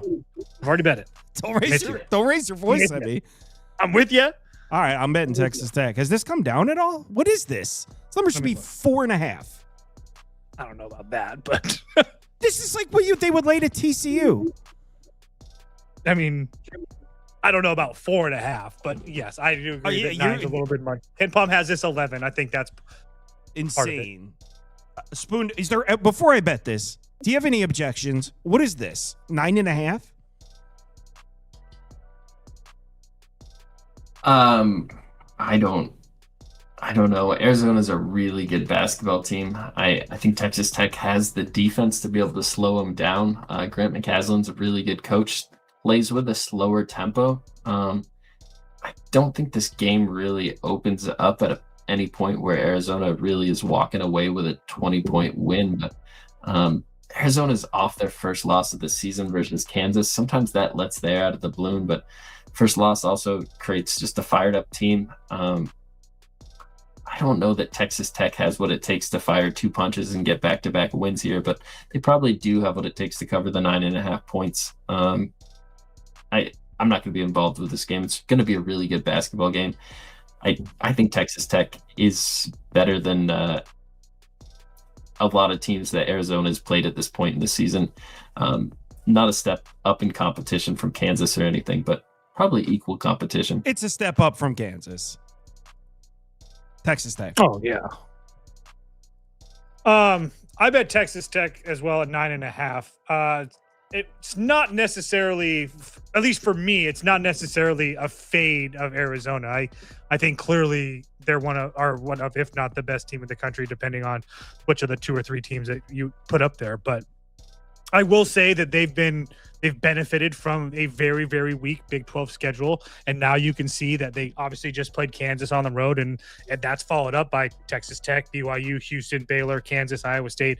And then they get a gimme at Colorado on the road to end of the year. But this is like the crux of that schedule, obviously. And I just feel like this is just too many points. I mean, like I said, they have BYU and Houston on deck, and this Texas Tech team. The one thing that I will give you that didn't make the number seem so crazy to me is that Texas Tech hasn't really been like spectacular on the road this year. Just 3-3 in straight up road games, but the losses are to Houston, Illinois, and UCF. And obviously the UCF game was right after they beat Houston at home, so maybe you can argue that was like a bad spot for them. Illinois is a really good basketball team, and then obviously Houston is a really good basketball team, but no significant road wins with Colorado, Baylor, and West Virginia. Obviously the Baylor win is starting to look a little bit better, but it's not really there. But I just feel like you're asking a lot from this Arizona team to cover this number. I mean, JP Toppin and Christian Anderson are very, very good basketball players. And I'm not at a point where I think that Arizona has a whole bunch of flaws or anything like that. And I don't think that like Braden Burries or Jaden Bradley or anything like that is going to just fall off a cliff. But it's not like Jaden Bradley's been playing at the Jaden Bradley that we know and love level over the last few weeks, or like what? 2 weeks, maybe, give or take, or whatever. He just really hasn't been showing up for whatever. I don't know if he's dealing with an injury or what. So I do think that with Toppin and Anderson, I think that they can compete with these guys. I just feel like this number is a lot. If Arizona's hot from deep and shoots the lights out at home, so be it. But I feel like this is just going to be a really good game, and getting 9.5 was just a bit too many. So maybe I'm falling for the trap. I don't know. I think this number closes 8. I think we'll see some sharp Texas Tech money at some point in the hours to come. Next game up, we got the mini egg bowl here. Mississippi State, Ole Miss. I added this game on you guys. Wags likes Mississippi State, by the way. His model likes Mississippi State plus 3.5. For those of you that are in the group chat and know who Wags is, he likes Mississippi State. What do you guys think? Any thoughts on this one? I added it so we could skip it if you want. As much as I would love to come on here and say that I love to back the dentist, I feel like these teams are very, very similar. I don't know. I feel like it's just kind of a coin flip on who wins. I guess if gun to my head, I would take the points, but I have no interest in this one. Any thoughts, Spoon, or should we move on?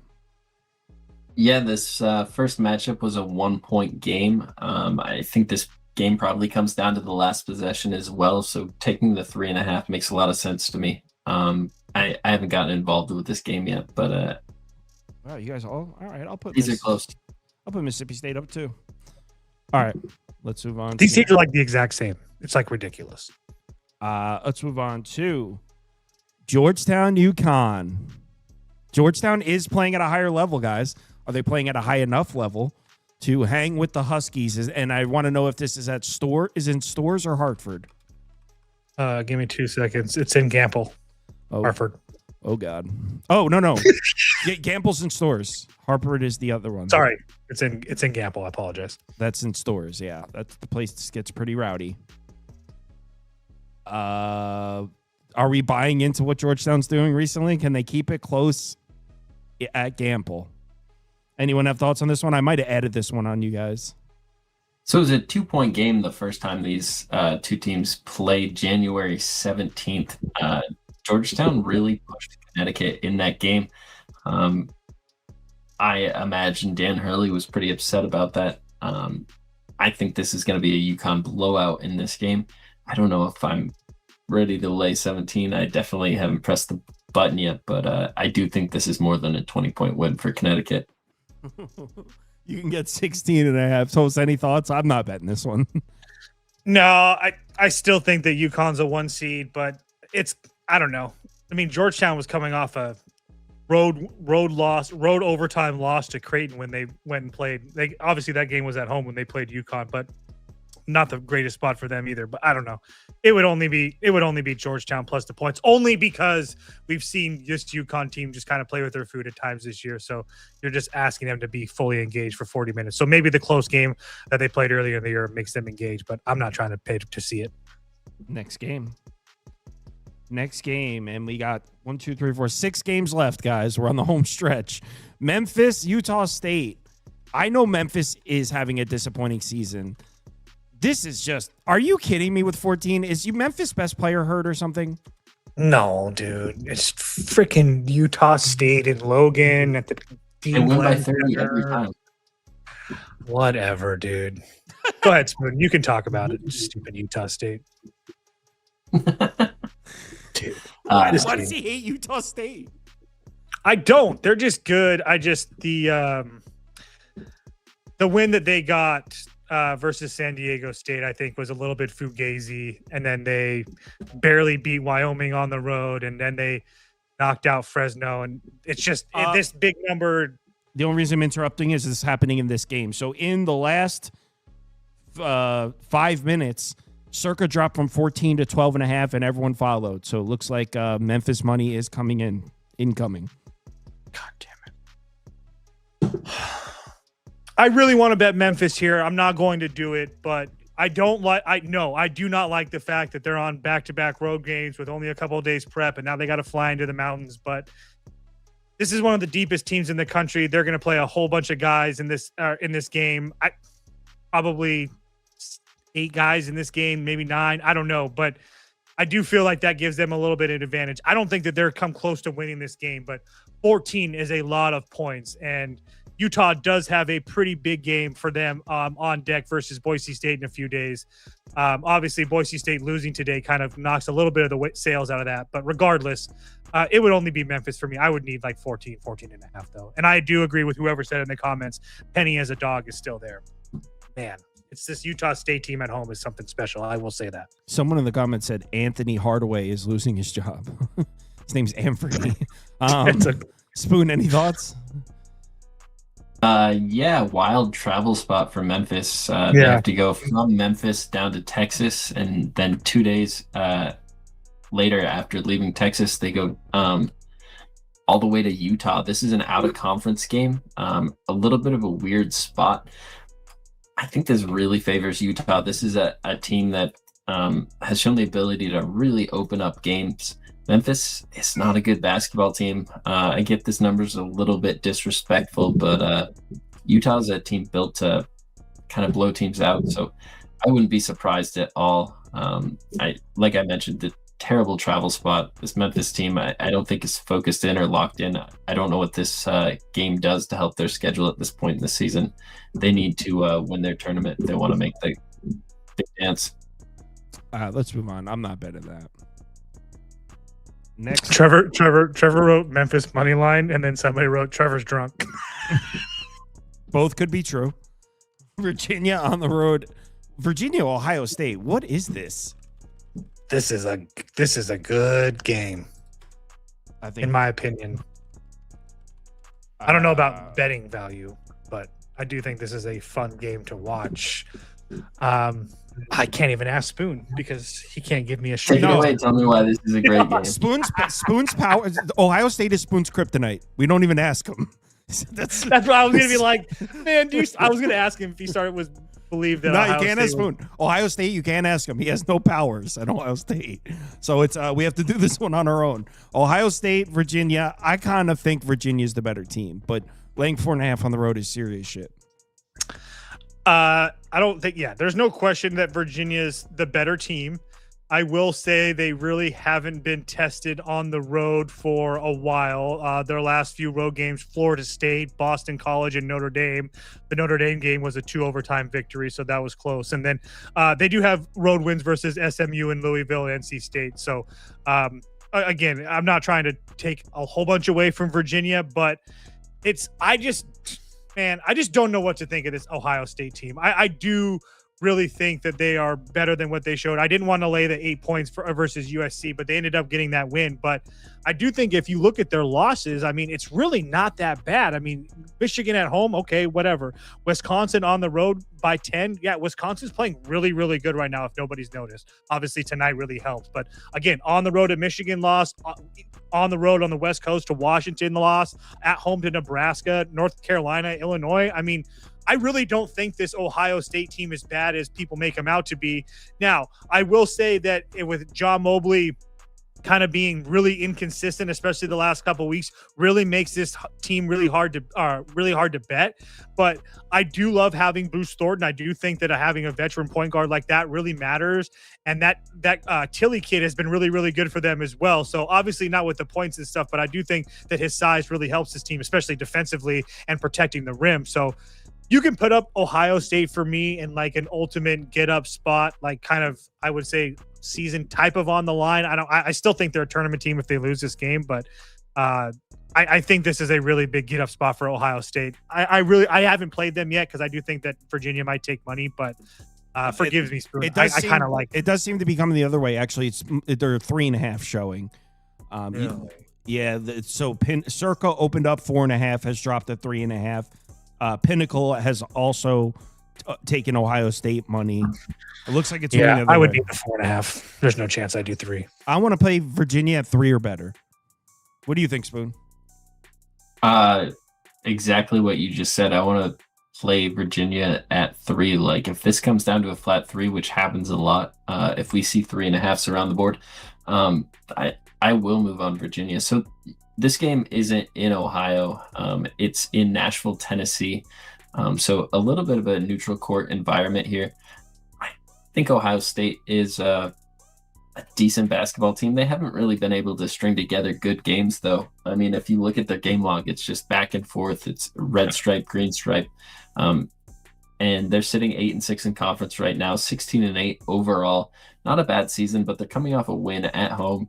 Now they hit the road. This Virginia team is rolling right now. They're 10-2 in conference, 21-3 overall. Their last loss was to North Carolina. And I just think this Ohio State team is not any better than anything they've beaten so far this season. So if we can get this under a possession, I'll get there with Virginia. I struggle when we get to 2 possessions where we bring in free throws to the situation and a whole lot of other things. Virginia is not a great free throw shooting team. So I just don't want to get there with like a 5 to 6 point game. But I think this line is short. If we're going to be moving it down from the 4.5, that surprises me. Yeah, and Ohio State's one of the best free throw shooting teams in the country. So someone was talking about TV Jones. It's Weskers. He says, I can't trust a man who succumbs so easily to Michelob's.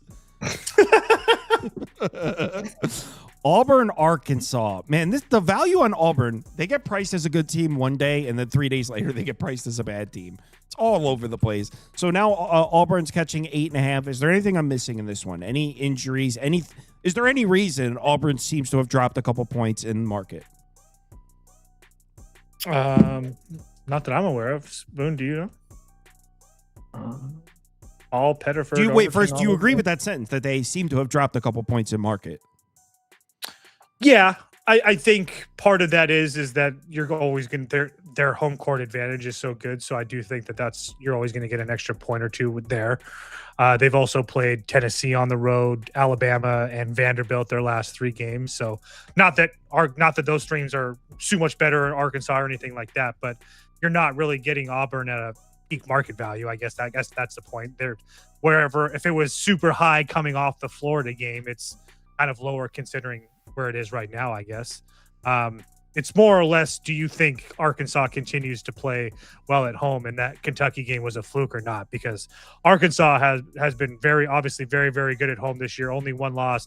That one loss was their last game that they played against Kentucky, where I don't want to say they pissed down their leg, but they came out hot after halftime and then just kind of died, and Kentucky just took that game over. So, but for me, I still am in the camp where I think that Auburn's a lot better than people give them credit for. You can put Auburn up for me. I haven't bet this yet. I did kind of want to see what this line did because I know people do like to bet Arkansas at home, but I'm just not. I look at all the Auburn losses on the schedule, and the only one that really bothers me is on the road in Missouri. But besides that, they're all versus some of the best teams in the country, and they played the second hardest schedule in the country. So I'm not really worried about them playing up against Arkansas on the road. I just feel like this is one too many possessions here. I was thinking that I was going to get Auburn at like 6.5, 7. So to get them at a full 8.5 or whatever the number is now, I just think that's way too much. So Arkansas would have to go just absolutely berserk from 3 I feel like, to cover this number. And I just don't see that happening. It would only be Auburn for me. So we've seen all kinds of action in this market already. Pinnacle opened this at 6. It went to 7, then 8. Then 8.5, and then Circa went all the way up to 8.5 too, and has since got hit and came back down to 8.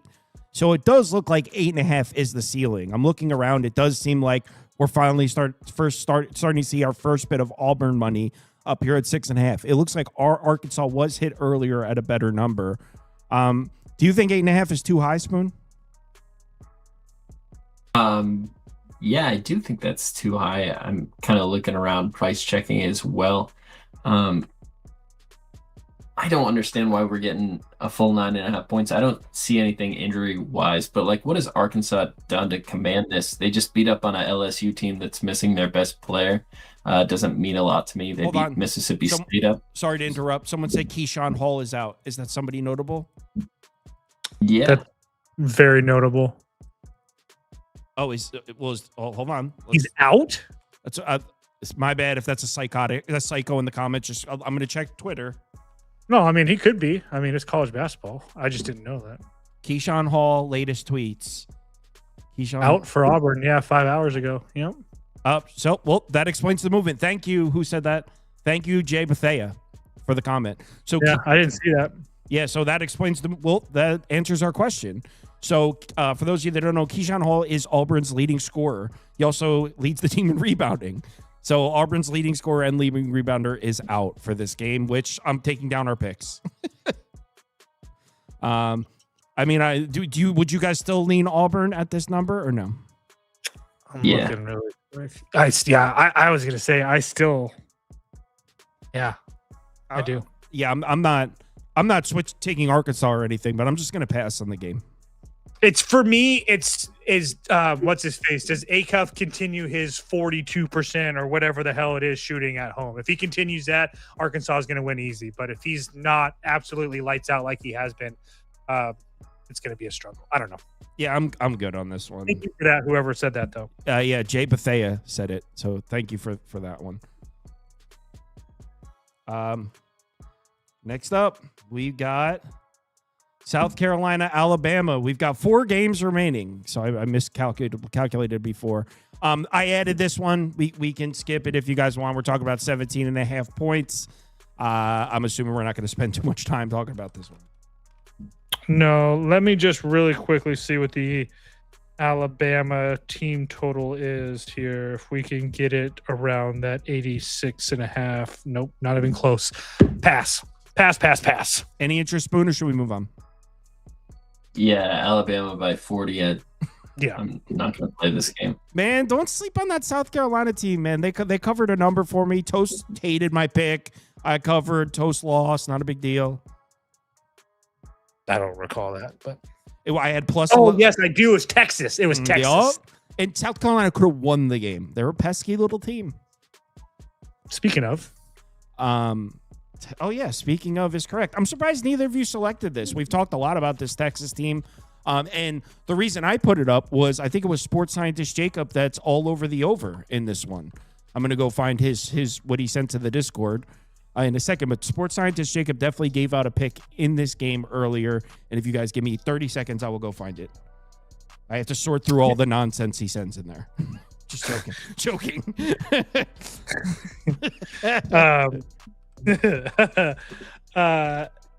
This number I think came down. It's at 150.5 now. Don't really get that. I don't know what he got. I haven't bet it, but I told when he posted that in the Discord, I said I was leaning that way as well. And the reason that for me is that I don't really know what to think of this Missouri team. I don't think that they're really that good, but when they've played like some of these mediocre competition, they've actually looked somewhat decent. But it's for me, like, I just don't know what to think of Texas. I've done actually pretty well betting Texas games so far this year, but on the road has been a completely different story. I know that they have a really nice win versus Alabama on the road, but Alabama is so volatile with the way that they shoot and play the game that, again, it's a really impressive win, but I don't know how much actual stock to put into that. And Missouri has been, especially under Dennis Gates, has been pretty damn good at home, including a win so far this year at home against Auburn and against Florida. So I really want to take Texas. I really wanted to play the over with Jacob, but that number went down and it makes no sense to me. Did he get 152? Is that what he posted? No, so he... my way off. He said, okay, no. So he took 149.5. He sent a screenshot and said the same thing as you. He says, this feels suspiciously low. He said he thinks it closes 154. Okay, that's what I probably. That's what he sent into the group chat. I'm looking at it right now. Yeah, so, yeah, it would be Texas or over for me. I'm not going to bet it. Jacob, you think this number's low? I'll tell you. I'll take this over right here. You think this closes? You think it should be 154? You agree? Oh, you're not a totals guy, Spoon. I'll tell Jacob. I'll give Jacob a shot at the majors here. I'll tell him. I'll give him a shot at the majors. Welcome, bringing kid. in the lefty, bro. All right, Spoon. Any thoughts on this game? I want to play Texas here. I think the number is significantly short. KenPom only makes this one, so maybe it's not that big, but I would have expected Texas to be laying closer to a full possession here. This is a good basketball team, coming off 3 straight wins. If we look at who their losses are to, I mean, it's Auburn, Kentucky, A&M, Tennessee. I mean, pretty good teams, and they're beating good teams at the same time in Alabama and Vanderbilt. So I think Missouri, while it's a little bit of a step up in competition from Mississippi and South Carolina, it's about the same level of a team as Oklahoma. And Texas, Sean Miller, this is his first year coaching this team. He's had a top 25, 35 offense for the last 5 or 6 years now, dating back to Arizona. He's been to the tournament every other year, it seems like, and he knows how important some of these wins are coming down the stretch. He's not going to be able to win the SEC tournament or anything. So if he wants this Texas team to make the big dance, he needs to get some decent quality wins. This Missouri win would be a nice quad 2 win to be able to put there. I think this is a game that Texas can definitely get. With the current number, I'm close to moving on it. Toast, did you say you moved on this or just a lean? No, but I will gladly play my Longhorns with you if you'd like. No questions asked. Yeah, let's do it.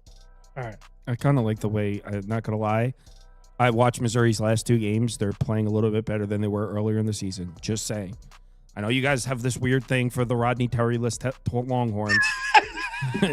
I kind of think Missouri's playing a still high situation. Fade your eyes, Kyle. I just can't wait till Rodney Terry gets a job next year. I will be betting them every single game. If that team's ever catching points, we won't even need to talk. Just I'll put up the logos and we'll switch to the next game. Rodney Terry plus the points. Minnesota, Washington, and then we move on to the last game. 2 games left. I think this actually, did one of you guys select this game? I probably selected it. You've been saying that you expected Washington to play better in the second half of the year. Has that come to fruition? Not really. I mean, the Penn State loss was just like the absolute killer. Like losing to UCLA on the road in a game that they probably could have won doesn't really bother me that much. They absolutely gave away the Iowa game. I mean, obviously Iowa played really well in that second half, but I felt like they shouldn't have lost that game by 10. They probably should have had a chance to win it if they didn't piss down their leg. All the other losses like Illinois, Nebraska, Michigan State, Purdue, Indiana, it is what it is. But the Penn State game is what really killed me. So I lean Washington here, but there's just no chance in hell that I'm laying 6.5 points. Minnesota, a team that I don't mind backing at home, as we saw them beat Michigan State. They've been pretty feisty at home sometimes, but the one game that they weren't, I think, was Nebraska. Besides that, they were pretty damn good in all those games, or they're really close in all of them. But now they're flying out to Washington in their first game over on the West Coast. I just can't do it. It would only be Washington. I'm not laying 6.5, 4.5. Sure, I'm in, but I'm not laying 2+ possessions with the Huskies. Minnesota's pesky. Minnesota's pesky, man. They don't really get blown out. I know. That's why they beat Michigan State. They lost by 2, lose by 4 to Wisconsin. Well, actually, never mind. Nebraska blew them out. No, but I get that. The only thing that bothered me is that they have to travel to the West Coast. That's the only thing. Yeah, fair. So. Any thoughts here, Spoon, or should we move on to Gonzaga? Yeah, I like Minnesota. I think they'll handle the hotel situation just fine and find a way to be competitive in this game. I would leave Minnesota as well. And we're on to the last game, and you already know what it is, Toast. I'm following it again because I believe I'm 6-1 following you on these. Gonzaga. Oh, I'm hoping he's not going to bet a total. Come on, give us a side here, Toast. We've been betting blind Gonzaga. It's a total. It's a total, baby. I already know what it is. It's under. I bet 158.5. I also put 0.75 units on the 159.5. Do not care about the movement. Just being honest with you guys. Sounded like a show tune. First of all, this is. I don't think it'd be crazy to say this is the biggest game for Santa Clara basketball in 20, 25 years. Finally in a spot, where they could actually win the West Coast Conference. And that's, they are sitting at 13-1. Gonzaga is at 12-1. St. Mary's is 11-2. Santa Clara plays Gonzaga and they play St. Mary's on the road to end the year. So they could easily, not easily, but they could very well win the West Coast Conference. So one thing that we do know that we've been playing Gonzaga unders for 3 weeks now or whatever it is since the Huff injury. They're 7-1 to the under since that injury. And for me, it's not really, again, I've talked about this as well. You're not seeing the typical Gonzaga possessions where you're seeing, 70 plus possessions in all their games. Their possession has gone completely down. And now you're going to be playing a Santa Clara team that's the same type of way if you look on KenPom, they play a little bit of a higher pace, but at the same time, it's not like they're running a whole bunch of games that are going over 70 possessions. And that's like the key number for me. Because if this game stays under 70 possessions and it's, 66 to 68 possessions, like I expect it to be, this game's going to go under. Yes. The Gonzaga offense is obviously, and I've talked about this ad nauseum, so I'm going to go quick. They look really good on paper. And with EK being back, it does put them up a little bit, but that's not like, it doesn't like Santa Clara doesn't have guys to go in and bang with EK with Hammond and Graves and Knepper. I guess he's only a 6-footer, but the Elijah Mai kid or whatever. They have multiple guys in there. So I don't think that there's any spot with Gonzaga that, especially inside, even with EK back, that they have a huge advantage here. On top of the fact, again, I've talked about it ad nauseum. Gonzaga cannot shoot the 3-ball and they cannot shoot free throws. So there's no free points coming in this game. I don't know why it went from 158 to 159. I do not really care. We're going to continue to ride this under streak until I can't anymore. And as far as the side concerned, it's only Santa Clara money line. I think this is a huge get up spot, like I talked about, the biggest game for Santa Clara in 20 plus years. And I honestly think that they probably could have won the game against Gonzaga the first time that they played. I know that game was 12 points, but that game was a lot closer than people give them credit for. Our score looks, Gonzaga got really hot the first 10 minutes of that second half. I'm telling you, that score is not indicative of how that game was played. Santa Clara in the under for me. You betting the Santa Clara as well? I haven't bet Santa Clara, but he asked for a side, so that's what it was. So it looks like it's mostly coming back down to 158.5. Okay. Spoon? I really want to bet Santa Clara here. I think I would split my bet evenly between the spread and the money line, maybe a little bit heavily weighted to the spread. But Santa Clara is a really good basketball team, and Gonzaga's already struggled in conference this season. We saw it versus a team like San Diego, a 6-point game. That should have been a blowout win. The next game versus Seattle, Seattle takes them to overtime.